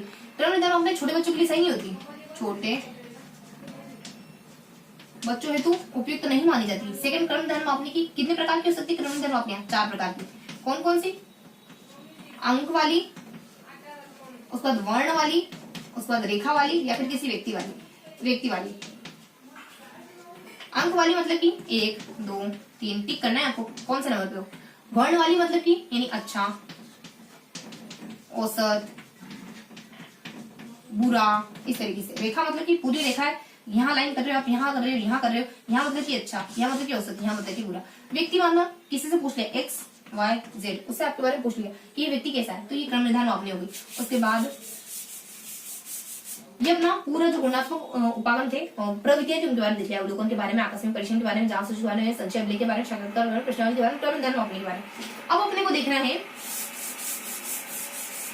ये अपने थर्ड पोर्शन कवर कर लिया है, कौन सा? मूल्यांकन के बारे में। अब अपने 3 पोर्शन कवर हो चुके हैं। सबसे पहले उपागमों के बारे में देख लिया अपने, उपागम को प्रश्नावली खोज चुका। उसके बाद सहायक सामग्री के बारे में देख लिया। थर्ड पोर्शन हमने देख लिया मूल्यांकन के बारे में, वही अपन रिविजन करेंगे, फटाफट से रिविजन करेंगे। क्या बिल्कुल हल्की सी जानकारी, बहुत डेप्थ में नहीं पढ़ा है अपने, थोड़ा जो चीजें हैं उनको अच्छे से पढ़ा है। और देखो मूल्यांकन क्या होता है, मूल्यांकन की कुछ परिभाषा थी, हल्की हल्की अपने सारी चीजें देखी। मूल्यांकन की परिभाषा क्या थी? कुछ 4-5 चीजें देते कि मुफ्त में जो गुड़ लेना है ना उनके लिए डंडा ले लो, उनको मारेंगे अपन, तो ये अपने मूल्यांकन की परिभाषा हो जाती है। इस ट्रिक से अपने मूल्यांकन की सारी परिभाषा कवर होगी। उसके बाद मूल्यांकन के प्रकार हो गए। बेसिकली मूल्यांकन के 3 प्रकार होते हैं। मूल्यांकन, पहला मूल्यांकन पढ़ाने से पहले करते हैं, दूसरा मूल्यांकन पढ़ाने के दौरान करते हैं, तीसरा मूल्यांकन पढ़ाने के बाद किया जाता है। उसके बाद मूल्यांकन को करने की कुछ विधियां होती है, कुछ तकनीक होती है, कुछ टेक्निक्स होती है। मूल्यांकन की 2 विधियां हो सकती है। पहले परिणामात्मक, फिर गुणात्मक। परिणामात्मक लिखित, मौखिक, प्रायोगिक। उसके बाद गुणात्मक इसी प्रकार आज साफ करना पड़ेगा। अवलोकन वगैरह है, जांच सूची वगैरह है, क्रम निर्धारण मापने वगैरह, प्रश्नावली वगैरह है, रेटिंग स्केल, ये सारे इनके ना दूसरे तरीके हो सकते हैं, गुणात्मकता के तरीके हो सकते हैं। तो ये सारी इन्फॉर्मेशन देखिए गुणात्मक। अभी क्या देखना रहा? अब सिर्फ और सिर्फ हमें देखना है उपलब्धि परीक्षण के बारे में, ना। उसके बाद अपना 3rd नंबर का पोर्शन है उपलब्धि, 4th नंबर का पोर्शन है उपलब्धि परीक्षण के बारे में। इसके बाद अपन हल्की सी जानकारी कवर कर लेंगे थोड़ी सी उपलब्धि परीक्षण के बारे में। उसके बाद निदान और उपचार के बारे में, फिर अपन थोड़ा सा हल्का देख लेंगे, ब्लूप्रिंट का थोड़ा सा खाका देख लेंगे, ब्लूप्रिंट बनाया कैसे जाता है। अब देखते हैं उपलब्धि परीक्षण के बारे में। क्या देखेंगे उपलब्धि परीक्षण? क्या जानते हो? पहले बताओ क्या जानते हो।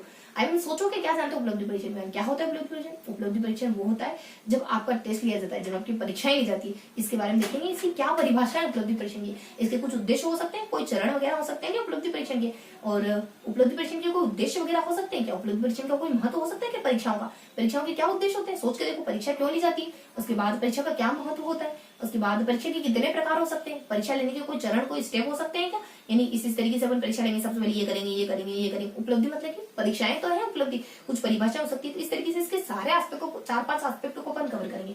तो देख लेते हैं उपलब्धि परीक्षण के बारे में। देखो उपलब्धि परीक्षण की परिभाषा क्या देती है। उपलब्धि परीक्षण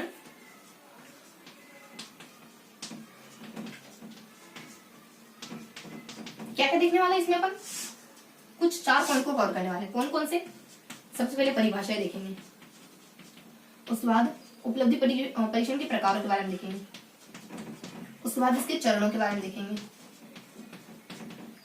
देखेंगे, बस बेसिकली इसके प्रकार हैं। उसके बाद इसके परिभाषा है, प्रकार है, चरण, ये होते हैं अपने थोड़ी फैक्चुअल चीजें, तथ्यात्मक चीजें, क्योंकि प्रकार देखो फिक्स होंगे, चरण भी देखो फिक्स होंगे, परिभाषा भी फिक्स होगी। उसके बाद अदर जानकारी, इसका महत्व है, इसके उद्देश्य है, ये जानकारी अपन है ना अपने मन से भी थोड़ा अपन है ना अज्यूम करके सोच सकते हैं कि क्या क्या हो सकती है, अगर कॉन्सेप्ट क्लियर है तो यहाँ से अपने इसके उद्देश्य वगैरह आ सकते हैं, बस इसका महत्व क्या है, इसकी उपयोगिता क्या है, इस तरीके की सारी चीजें एक साथ कवर हो जाएगी अपने। तो यहाँ से अपने देखो परिभाषा क्या जाती है उपलब्धि परीक्षण की। यहाँ परिभाषा देने के लिए जाते अपने उपलब्धि परीक्षण यानी कि आपका टेस्ट, उपलब्धि आपकी अचीवमेंट। देखो उपलब्धि परीक्षण के लिए परिभाषा किस किस आ जाती है, अपने मन की आ जाती है, उसके बाद अपने बिल की आ जाती है, उसके बाद अपने सुपर की आ जाती है, उसके बाद अपने चोनरी की आ जाती है, चोनसी की आ जाती है। क्या क्या कहते हैं? देखो उपलब्धि मन के द्वारा कहा जाता है एकांक से बालक की, यानी उपलब्धि परीक्षण देखिए कहते हैं बालक बहुत सुपीरियर, एकांक, एक ही अंक देखा आपने, यानी उपलब्धि परीक्षण वो चीज होती है जो एकांक के आधार पर आपके बारे में सब कुछ बता दे। बिल के द्वारा मापना, ये उपलब्धि परीक्षण उपलब्धि परीक्षण एक ऐसा मापन होता है जो आपके अचीवमेंट को नापता है, उपलब्धियों को मापता है, वही उपलब्धि परीक्षण होता है इनके अनुसार, बिल के अनुसार। उसको सुपर के द्वारा क्या कहा जाता है, देखो सुपर के द्वारा कहा जाता है क्या, कितना, बच्चे ने क्या सीखा, कितना सीखा, इसको मापने वाला ही उपलब्धि परीक्षण है। उसको चौंसी के द्वारा कहा जाता है प्रदर्शन, किसका, मूल्यांकन का। बच्चे ने जो भी सीखा है वो ये उसको अच्छे से बता पाए, उसका अच्छे से प्रदर्शन कर पाए, वही मेरी नजर में उपलब्धि परीक्षण कहलाएगा। तो वन आ जाता है, बिल आ जाता है, सुपर आ जाता है, चौंसी आ जाता है। सुपर कितना, सुपर शिल्पा शेट्टी कितना, सुपर से ऊपर, तो अपना मन कितना, बताओ सही, मन या नहीं मन, मन सबके पास एक ही होता है, दिल सबके पास एक ही होता है, बिल के द्वारा माप लो। चूहे ने इतना बड़ा बिल कर दिया, हम माप भी नहीं पा रहे। चौंसी यानी चुनरी, तुम मुझे चुनरी दिखाओ तो सही, चुनरी दिखाओ तो सही, प्रदर्शन तो करो, फिर मैं पसंद करूंगी। तो ये कुछ परिभाषा आ जाती है। उसका इसके प्रकार, देखेंगे इसके प्रकार। देखो उपलब्धि परीक्षण बेसिकली कितने प्रकार का हो सकता है, 2 प्रकार का। कौन कौन सा, मानकीकृत, अमानकीकृत। उपलब्धि परीक्षण का मतलब परीक्षाएं, उपलब्धि परीक्षण का मतलब क्या होता है, आपकी परीक्षाएं 2 प्रकार की हो सकती है। एक तो मानकीकृत और मानकीकृत। सबसे पहले अपन जो प्रकार देखना ना, ये अपन गुडे और हंट के अनुसार देख रहे हैं। सबसे पहले अपन गुडे एंड हंट इनके अनुसार देख लें, है ना। तो गुडे और हंट मानकीकृत और अमानकीकृत बताया, ये इन्होंने 2 प्रकार की बताई। ये हो सकती है एक अपनी व्यक्तिनिष्ठ, फिर अपनी वस्तुनिष्ठ। व्यक्तिनिष्ठ को इन्होंने बांटा, वो के वही 3 प्रकार, लिखित, मौखिक और प्रायोगिक। लिखित, मौखिक और प्रायोगिक, ये बेसिक से 3 प्रकार होते हैं। तो ये गुडे और हंट के अनुसार देख लिया। उसके बाद अपन बेसिक सा प्रकार, ये गुडे और हंट के अनुसार था ना, अब अपन सामान्य प्रकार देख लेते हैं। देखो मानकीकृत, अमानकीकृत, उसमें व्यक्तिनिष्ठ, वस्तुनिष्ठ, लिखित, मौखिक, प्रायोगिक, ये तो बहुत इजी सा प्रकार है। उसके बाद अपन अन्य प्रकार देख लेते हैं, जो अन्य प्रकार आते थे। अन्य प्रकार भी अपने 2 माने जाते हैं, वो क्या, वही मानकीकृत और अमानकीकृत। सबसे पहला मानकीकृत, दूसरा अमानकीकृत।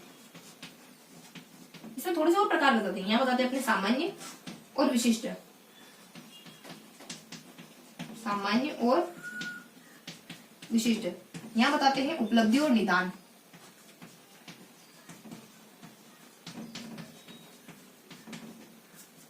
उपलब्धि और निदान। यहाँ सामान्य के कुछ और भी प्रकार बताए जाते हैं। सामान्य के कुछ 5 प्रकार बताए जाते हैं। क्या, गणित, उसके बाद भाषा,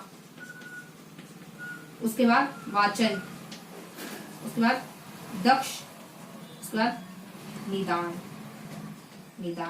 ये आप कैसे करोगे, गणित और भाषा, दोनों गणित और भाषा ही अपने वो दोनों सब्जेक्ट आ जाते हैं। उसको वाचन है, दक्ष, गणित, भाषा, वाचन। देखो भाषा में तो वाचन होता है, भाषा में तो दक्ष होते हैं। तो जो भाषा में दक्ष होता है ना, वो पढ़ने लिखने में भी दक्ष हो जाते हैं। उसका निदान अपने गणित से कोरिलेट करना है। निदान यानी दान करना। मतलब कि अपने अंक है, संख्या है, ये सब है ना गणित से जुड़ी। बस इसी तरीके से चीजों को थोड़ा सा कोरिलेट करने की जरूरत है, वरना याद करना इतना मुश्किल है नहीं। तो यहाँ जाता है अपने उपलब्धि और निदान के बारे में। तो ये बेसिकली अन्य प्रकार होते हैं अपने उपलब्धि परीक्षण के। तो ये अपने प्रकार देख लिया उपलब्धि परीक्षण के। अब अपने को देखना है उपलब्धि परीक्षण के चरण क्या हो सकते हैं। उपलब्धि परीक्षण के कुछ स्टेप होते हैं, उन स्टेपों के बारे में अपन जानकारी लेंगे। देखो उपलब्धि परीक्षण की स्टेप क्या होते हैं। उपलब्धि परीक्षण की स्टेप की एक आ जाती है YTPM। YTPM OTP एम होता है। तो तुम्हारा OTP प्राप्त करना मेरा एम नहीं है, तुम्हारा तो YTP प्राप्त करना मेरा एम है। YTP कोई नहीं, कुछ नया चला है मान लो, तो Y से आ जाता है कि योजना बनाना। T से तैयारी करना। P से अपने प्रशासन, यानी अब हमने ना उसको लागू कर दिया प्रशासन। उसका AM से आ जाता है, A से अपने अंकन, M से अपने मूल्यांकन। ये परीक्षाओं के ये चरण चलते हैं। सबसे पहले योजना बनाते हैं, उसका तैयारी करते हैं, उसको प्रशासनिक उसको लागू कर देते हैं, उसका अपन नंबर वगैरह दे लेते हैं, लास्ट में अपन रिपोर्ट कार्ड बना देते हैं। ये मूल्यांकन। तो इसके चरण होते हैं बेसिकली, ये फिक्स चरण होते हैं 1 2 3 4 5 5 चरण होते हैं। अब देख लेते हैं उपलब्धि परीक्षण की कुछ उद्देश्य के बारे में। अब देखते हैं उपलब्धि परीक्षण क्यों करा जाता है, उसको भी हम ट्रिकी तरीके से देखेंगे। ये चीजें बहुत ज्यादा वास्ट होती है, इनमें बहुत सारी चीजें आ भी सकती है, बहुत सारी चीजें नहीं भी आती है, तो अपन इनको ट्रिकी तरीके से देखेंगे। तो यहाँ आ जाता अपने ट्रिक आ जाती है अपने कि प्रशिक्षण में अगर तुम मेरे सामान्य कौशल की तुलना, देखो मान लो 2 दोस्त हैं, तो वो दोस्त आपस में बातें कर रहे हैं कि यार तुम मेरी तुलना उससे मत करो, अगर मेरे पढ़ाने की तुलना तुम उससे करोगे तो मैं तो बहुत पिछड़ जाऊंगा, वो बहुत अच्छी तरीके से पढ़ाता है। तो ट्रिक क्या आ जाती है अपने कि प्रशिक्षण में मेरे सामान्य कौशल की तुलना, सामान्य कौशल की वास्तविक तुलना प्रशिक्षण में मेरे सामान्य कौशल की वास्तविक तुलना वास्तविक तुलना यदि मोहन, देखो मोहन XYZ ले लेना, मोहन के पाठ्यक्रम, मोहन के पाठ्यचर्या को पढ़ाने की विधि से की गई तो मैं तो बहुत कठिनाई से जीत पाऊँ, तो मैं तो बहुत कठिनाई से विजेता हो पाऊंगा। की गई तो मैं बहुत कठिनाई से जीतूंगा। ये अपनी ट्रिक आ जाती है। देखो ट्रिक में क्या आ जाता है, प्रशिक्षण यानी कि बच्चों को क्या, जो हमने प्रशिक्षण दिया था ना, उपलब्धि परीक्षण आपकी परीक्षा है, तो बच्चों को हमने जो प्रशिक्षण दिया था वो कितना सफल हो पाए, इनसे क्या क्या चीज जाती है वो देख लेते हैं। चलो कोई बात नहीं। हाँ तो यहाँ देख लेते अपन। देखो बच्चों को हमने जो प्रशिक्षण दिया था ना, उसमें वो कितना सफल हो पाया, हमारी मेहनत कितनी रंग लाई। प्रशिक्षण में सामान्य, बच्चे की उपलब्धि का सामान्य स्तर बनाए रखना, यानी बच्चे को बहुत ज्यादा डाउन नहीं जाने देना, सामान्य स्तर बनाए रखना। बच्चे में कौशल का विकास करना, उसके बाद वास्तविक तुलना, यानी बच्चे की वास्तविक स्थिति का पता लगाना। ही तो परीक्षाओं का एम होता है, कहाँ बच्चा है, कितना पानी में बच्चा। तुलना करना, बच्चे में कंपैरिजन करके सीखना, वास्तविक यानी तुलना। अब तुलना कर सकते हो यहाँ पे, इस बच्चे से ये बच्चा बेहतर है, कर सकती हो। और यदि मोहन के पाठ्यक्रम को पूरा कराने की विधि से की गई, पाठ्यचर्या मतलब कि पाठ्यचर्या में बदलाव करना। उपलब्धि परीक्षण का उद्देश्य ये भी होता है, आपकी अगर पाठ्यचर्या ही गलत है तो बच्चे का क्या दोष है। पाठ्यचर्या, आप सिर्फ पढ़ाई पे ध्यान देते हो, अन्य सेक्टर पे ध्यान नहीं देते हो, तो बच्चे की क्या गलती है, तो पाठ्यचर्या आ जाता है। पाठ्यचर्या के बाद पाठ्यचर्या में बदलाव करना, उसके बाद पाठ्यचर्या को पढ़ाने की विधि से की गई, यानी विधि में बदलाव करना। आपकी पढ़ाने की विधि गलत है तो विधि में बदलाव करना। विधि से की गई तो बच्चा बहुत कठिनाई से जीतेगा। तो वो जो लड़का है ना, जो दूसरा फ्रेंड है ना, वो बहुत कठिनाई से जीतने वाला, जीते ही नहीं वाला हो, तो क्योंकि वो अच्छा पढ़ाता है सामने वाला। तो कठिनाई मतलब कि बच्चे की कठिनाई में पता करना,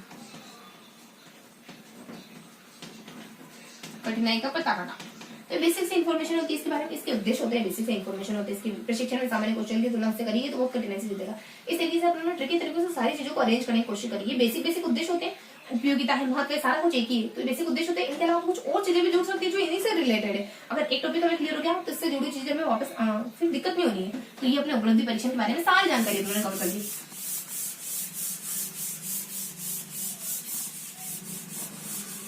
अब उन्होंने उपलब्धि परीक्षण के देखा ना, तो उनके बारे में उन्होंने क्या क्या जानकारी कवर करी, फटाफट से अपन रिवाइज कर लेते हैं। उपलब्धि परीक्षण अपना 4th पोर्शन था। सबसे पहले उन्होंने उपकरणों के बारे में देखा, उसके बाद अपने साहित्य सामग्री के बारे में देखा, उसके बाद अपने मूल्यांकन के बारे में कवर करा। उसके बाद अपन कवर करें उपलब्धि परीक्षण के बारे में। उपलब्धि परीक्षण के बारे में क्या देखा, परिभाषा के बारे में देखा, उसके प्रकारों के बारे में देखा, और उसके बाद इसके उद्देश्य वगैरह के बारे में देखा, इसके चरणों के बारे में देखा। ये 4 इन्फॉर्मेशन देखी अपने। इसकी परिभाषा के बारे में क्या देखा, कुछ परिभाषा देती है अपने, 4 देती है परिभाषा, मन देता है, बिल देता है, चुनरी देता है और सुपर देता है। उपलब्धि परीक्षण क्या होता है, मन के द्वारा कहा जाता है कि मेरे अनुसार है ना एकांक में माप ले। उसका सुपर के द्वारा कहा जाता है क्या कितना और क्या क्यों कितना सीखा बच्चे ने, यही तो उपलब्धि परीक्षण है। और जो इसको अच्छे से ना पाए वही उपलब्धि परीक्षण है। उसके बाद और क्या परिभाषा दी, चौंडी के द्वारा प्रदर्शन, जो बच्चे के ना जो बच्चे के मूल्यांकन को दिखा पाए कि बच्चे ने कितना सीखा, वो मेरे अनुसार उपलब्धि परीक्षण है। उसके बाद सुपर हो गया, मन हो गया, बिल ने कहा कि कितना बच्चे ने जितना भी सीखा ना उसको अच्छे से नाप पाए। बिल को आपको नापना है ना, कुछ चूहे ने कितना बड़ा बिल कर दिया आपके घर में, तो ये सब तो बेसिक से अपनी सिंपल से अपनी परिभाषा देती है। उसके बाद इसके प्रकार कितने होते हैं, मानकीकृत तो अमानकीकृत, परीक्षा 2 ही तो प्रकार की हो सकती है।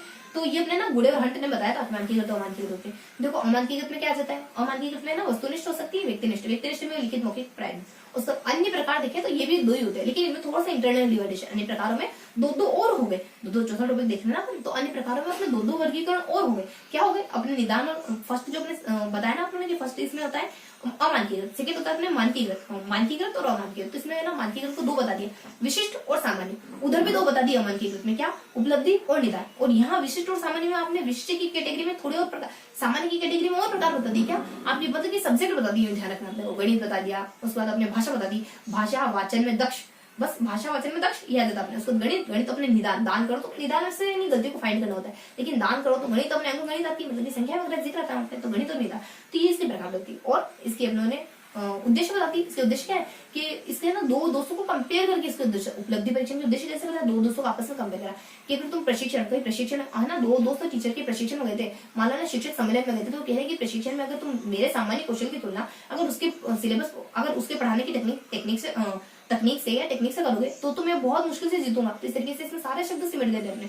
उसके बाद इसके चरण, चरण क्या बताना है, ओटीपी नहीं, यहाँ पे तो अपने कुछ और ही चल रहा है, एमटीपी, एमटीपी एम है उसका, यानी ओटीपी दूसरों के ओटीपी लेना उसका एम है, तो एमटीपी मतलब योजना बनाना, टी से तैयारी करना, उसका पी से अपने प्रशासन, उसके बाद एम है, ए से अपने अंकन वगैरह, एम से मूल्यांकन। ये बेसिक्स अपने ने इसके चरण के बारे में देखा। तो ये अपने सारी जानकारी देखी, परिभाषाएं हैं, प्रकार है, उसके बाद इसके चरण है, इसके उद्देश्य है, तो ट्रिकी तरीके से हमने देखा। अब अपना सेकंड लास्ट टॉपिक, उसके बाद सेकंड लास्ट टॉपिक कौन सा देख रहे हैं अपन, पांचवा टॉपिक हम देखेंगे निदान के बारे में और उपचार के बारे में। तो उपचार तो कुछ नहीं होता है, आप उपचार कैसे करोगे, आपको पता चल गया बच्चे में ये गलती है, तो कैसे कैसे करोगे उपचार, बहुत दो तीन बातें आएगी, एक्स्ट्रा क्लास ले लोगे, आपकी पढ़ाने की विधि में अंतर कर लोगे, या फिर व्यू रचना में अंतर कर लोगे, या फिर कुछ सहायक सामग्री का उपयोग कर लोगे, या फिर बच्चे को किसी अच्छे बच्चे के पास बिठा दोगे। इस तरीके से आप कुछ कुछ उपचार कर सकते हो। बेसिकली हमें ना निदान के बारे में पढ़ना है खाली, तो अपन निदान के बारे में पढ़ना शुरू करते हैं। तो अपना फिफ्थ टॉपिक है अपना निदान, निदानात्मक परीक्षण। देखो निदानात्मक परीक्षण की क्या विशेषता होती है, क्या अच्छी बातें हो सकती है, क्या बुरी बातें हो सकती है निदानात्मक परीक्षण की। देखो निदानात्मक परीक्षण में अपन क्या क्या जानकारी कवर करने वाले, वही अपनी परिभाषा को थोड़ा सा इसको बेसिक से इन्फॉर्मेशन देखेंगे। देखो सबसे पहले इसमें कुछ 4-5 टॉपिक्स को अपन कवर करेंगे। कौन कौन से, सबसे पहले निदान और उपचार को लेकर कुछ सामान्य बातें देखेंगे। उसके बाद सेकेंडली अपन देखेंगे इसकी प्रक्रिया, इसकी पूरी प्रोसेस क्या होती है। उसके बाद देखेंगे परिभाषाएं। अब आएंगे अपन परिभाषाओं पर, देखो यहाँ 3rd नंबर पे आ रहा है अपन परिभाषाओं पर, प्रक्रिया अपन शुरुआत में देखेंगे। उसके बाद कुछ परिभाषा वगैरह देखेंगे। उसके बाद इसके कुछ उद्देश्य वगैरह देखेंगे, इसके कुछ उद्देश्य वगैरह कवर कर लेंगे अपन। उसके बाद कुछ इसके भी अपने चरण वगैरह होंगे, उसके बाद 2 और जानकारी कवर करेंगे, चरण, उसके बाद इसका महत्व और उपयोगिता, वही अपना उद्देश्य, महत्व, उपयोगिता साथ में ही देख लेते हैं अपन। महत्व व उपयोगिता, देखो ये वाला जो पोर्शन और ये वाला जो पोर्शन है ना, इसमें इतना टेस्ट होने की जरूरत नहीं। ये बातें हमें बहुत अच्छे से याद करें, क्योंकि प्रक्रिया फिक्स होती है, परिभाषाएं फिक्स होती है, चरण फिक्स होते हैं, सामान्य जो बातें वो भी तो थोड़ी फिक्स है। तो इस तरीके से ये वाला पोर्शन हम थोड़ा लाइटली ले सकते हैं, लेकिन इन तीनों पोर्शन को हमें बहुत ज्यादा तो नहीं, लेकिन थोड़ा सा अच्छे से समझने की जरूरत है। 1 बाय 1 अपन शुरू करते हैं। तो सामान्य बातें हैं, प्रक्रिया है, परिभाषा, उसका उद्देश्य है, उसका चरण है, उसका महत्व उपयोगिता है। तो 1 बाय 1 अपन शुरू करते हैं। सबसे पहले आ जाती है इसकी परीक्षण। देखो यहाँ क्या लिखा था, परीक्षण। सामान्य बातें क्या होती है, क्या होती है सामान्य बातें। देखो इसकी सामान्य बातें हो सकती है कि ये दोनों पूरक माने जाते हैं, निदान व उपचार पूरक होते हैं, एक दूसरे के साथ चलते हैं। एक सिक्के के 2 पहलू होते हैं, इनमें संबंध कैसा है, एक सिक्के के 2 पहलू। उपचार का अनुयायी निदान माना जाता है। उपचार का अनुयायी कौन है, निदान। अनुयायी कौन है, निदान फॉलो करता है, मतलब निदान फॉलो करता है उपचार को, यानी आगे उपचार चलेगा और बाद में निदान आएगा। बाद में नहीं, निदान तो पहले होता है, उसके बाद उपचार होता है, फॉलो होता है इसका। तो ये अपनी सामान्य सी बातें आ जाती हैं। दोनों एक सिक्के के 2 पहलू, एक के बिना दूसरे का कोई महत्व नहीं है। उसके बाद एक सिक्के के 2 पहलू है, उसके बाद पूरक संबंध माना जाता है, उपचार इसका अनुयायी माना जाता है। निदान उपचार का अनुयायी कौन है, उपचार आगे चल रहा है और उसका अनुयायी, यानी सबसे पहले कौन सा घटित हुआ था, निदान घटित हुआ, उसके बाद अपने उपचार आएगा, है ना। तो इस तरीके से आता है। उसके बाद अब देख रहे थे इसकी परिभाषाओं के बारे में। तो सामान्य सी बातें 1-2 हल्की जिक्र था, जिसको अपन करेंगे। अब देख रहे हैं मेन अपन परिभाषाओं के बारे में, प्रक्रिया के बारे में देखते ना। सबसे पहले प्रक्रिया, इसकी प्रक्रिया के 4 स्टेप माने जा सकते हैं। कौन कौन से 4 स्टेप माने जा सकते हैं। सबसे पहले इसकी प्रक्रिया में जानकारी देती है कि निदानात्मक परीक्षण करना, निदान करना। उसके बाद फिर यहाँ आता है, देखो निदान, उसके बाद उपचार और फिर निदान, फिर उपचार। देखो कैसे आता है निदान, देखो याद करने का तरीका है, निदान फिर अपने उपचार। बीच में आ जाता है परिकल्पना, ये भी निदानात्मक परीक्षण होता है। मतलब यहाँ निदानात्मक परीक्षण की तैयारी करना होता है और यहाँ सही से निदानात्मक परीक्षण ले लेना होता है। निदानात्मक परीक्षण का निर्माण, यहाँ गलतियों का निदान, यहाँ निदान करना होता है बेसिकली। निदान यानी कि कमियों को ढूंढना, निदान होता है कि कमियों को ढूंढना। निदान यहाँ क्या होता है, कमियां, यहाँ क्या होता है, कमियां ढूंढी जाती है। यहाँ क्या होता है, समस्याओं का समाधान ढूंढा जाता है, अज्यूम करा जाता है, परिकल्पना करी जाती है, हाइपोथेसिस करी जाती है, क्या क्या समाधान हो सकता है। उसके बाद निदान का निर्माण कर लिया। अब यहाँ पे आपने निदान का परीक्षण का निर्माण कर लिया। यानी आपने गलतियां ढूंढ ली, अब आपने गलतियां ढूंढ ली, यहाँ कमियों को सिर्फ निदान करना, निदान करना मतलब अभी आपने स्पेसिफिक बिल्कुल प्रॉपर तरीके से नहीं ढूंढी थी, यहाँ के आपने व्यवस्थित कमियां ढूंढ ली, अब यहाँ कमियां ढूंढ ली ना, अब यहाँ पे आप उपचार करोगे उनका, अब कोई टेस्ट बनाओगे, आप कोई टेस्ट बनाओगे, वहां आपने कमियां ढूंढी नहीं थी, ठीक है, यहाँ इस चरण में आके आप कमियां ढूंढ पाते हो। तो निदान करना, ये निदान करना है मतलब कि आप बच्चों को भी इस निदान परीक्षण की अच्छे से तैयारी कर रहे हो कि मुझे कौन सा टॉपिक को बच्चों की, कौन सा टॉपिक को बच्चे की कमियां आ रही है, मैंने टेस्ट लिया ना तो मुझे पता चल रहा है कि इस टॉपिक को बच्चे की कमियां आ रही है, यानी मुझे निदान को फाइंड करना है अच्छे से, उसका परिकल्पना करना, उसका निदान का आपने निर्माण कर लिया, उसका लास्ट में आप उपचार करोगे, यहाँ आपके फाइंड कर लिया आपने और यहाँ आप उपचार करोगे, उससे पहले आप समस्याओं का समाधान आपके हिसाब से खोज रहे हो, यहाँ आपने हल्की हल्की कमियों के बारे में पता कर लिया, लेकिन यहाँ बिल्कुल स्पेसिफिक विशिष्ट तरीके से आपने कमियां खोज ली, यहाँ थोड़ा सा कमियों को खोजा, लेकिन ब्रॉड तरीके से, व्यापक तरीके से, यहाँ कमियों को खोजा बिल्कुल सीमित तरीके से, यानी यहाँ आपने देखा था बच्चे की भिन्न में गलती, यहाँ आपने देख लिया बच्चे को उचित भिन्न में और अनुचित भिन्न को पहचानने में गलती है ना, तो इस तरीके से पूरी प्रक्रिया होती है। अब अपन देखेंगे, अब देखेंगे इसकी परिभाषा के बारे में।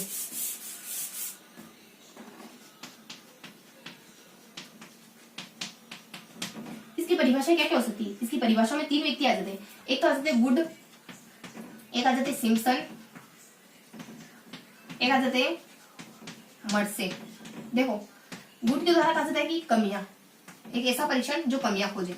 गुड क्यों नहीं मिला, तुमने कुछ कमी करी होगी, तुमने अच्छा नहीं लिखा होगा। सिम्पसन, लड़के के द्वारा क्या कहा जाता है, ये कला है, कलाकार है, कला है, सिर्फ इससे ऐसी कला जो लक्ष्यों से कमियों को ढूंढ ले, ऐसी कला है जो हिंट मात्र से ही कमियों को ढूंढ लेती है, जो अपने सिंबल से, यानी जो हिंट को तो संकेत मात्र से, संकेत से कमियां खोज लेती है। आपको सिर्फ हिंट मिला था एक, आपने पूरी उसकी खाल बता दी, मतलब कि आपको सिर्फ बाल मिला था तो आपने पूरी खाल के बारे में बता दिया, आपको थोड़ा सा हिंट मिला था कि बच्चे को थोड़ी सी यहाँ दिक्कत होगी, तो आपने उस हिंट के जरिए पूरा पता कर लिया बच्चे को इस टॉपिक में दिक्कत है। उसका मर्से के द्वारा कहा जाता है विशेष, ऐसा यानी ये विशेष प्रयास है, बच्चों की गलतियों को ढूंढने का विशेष प्रयास है। देखो थोड़ा सा सेपरेट लिख देते हैं।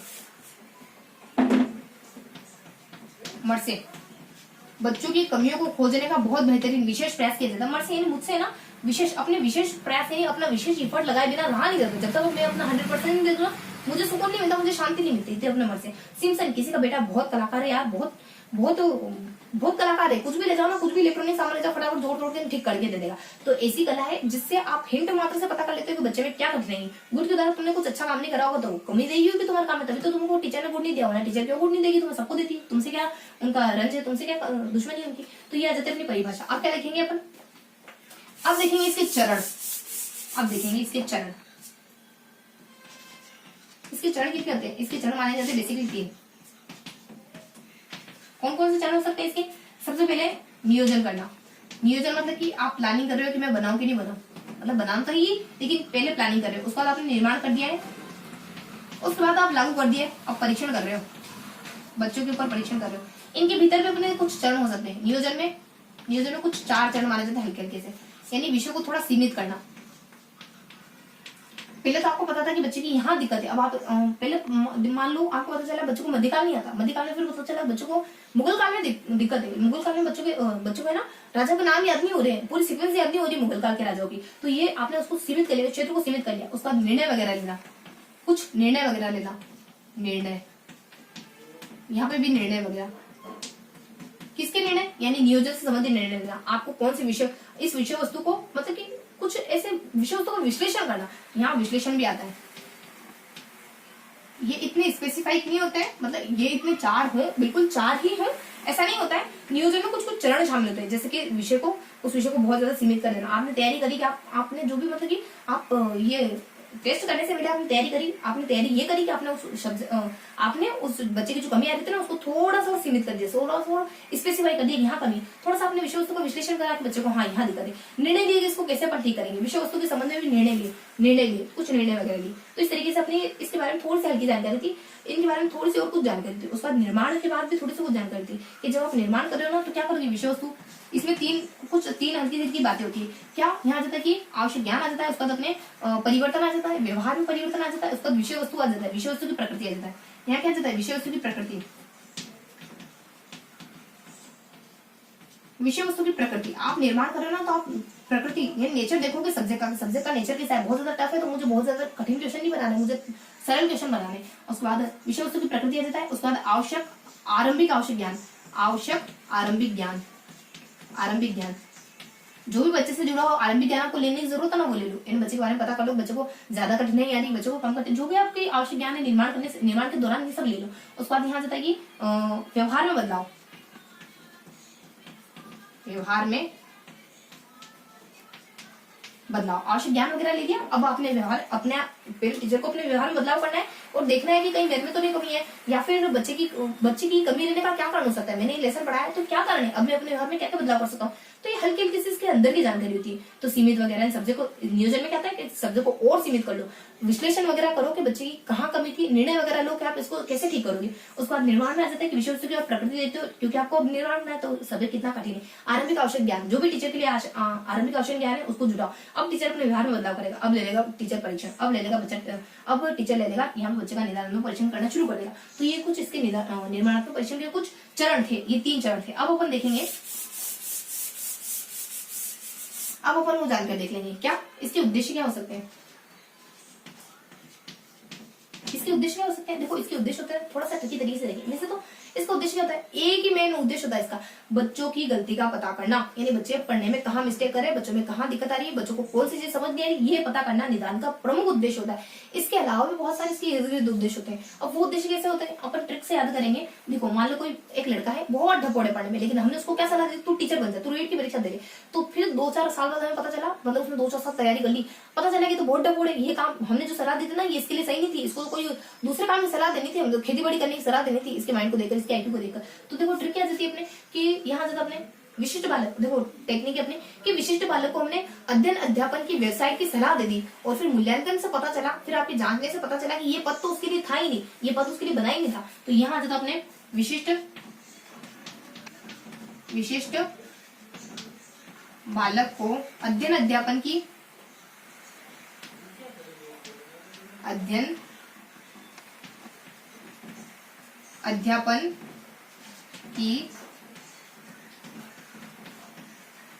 व्यावसायिक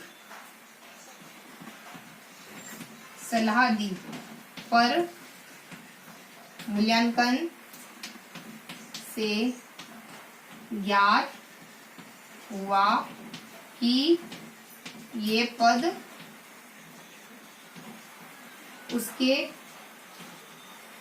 लिए नहीं था। देखो अब इससे कौन कौन सी चीजें रिलेट करती है, विशिष्ट मतलब की, देखो विशिष्ट मतलब की विशिष्ट बालक के बारे में पता करना, मतलब कि कौन सा बालक विशिष्ट है, यानी कौन सी सामान्य विशिष्ट बालक। देखो सामान्य विशिष्ट मतलब कि गलतियों वाला विशिष्ट बालक, विशिष्ट वाला उसको भी कहते हैं जिसमें बहुत ज्यादा प्रतिभा हो, बेहतर रहेगा। क्योंकि जो पढ़ाई में पिछड़ा हुआ होता है ना, पढ़ाई में विशिष्ट वाला होता है, उसको पिछड़ा कहना ज्यादा बेहतर रहता है, पिछड़ा।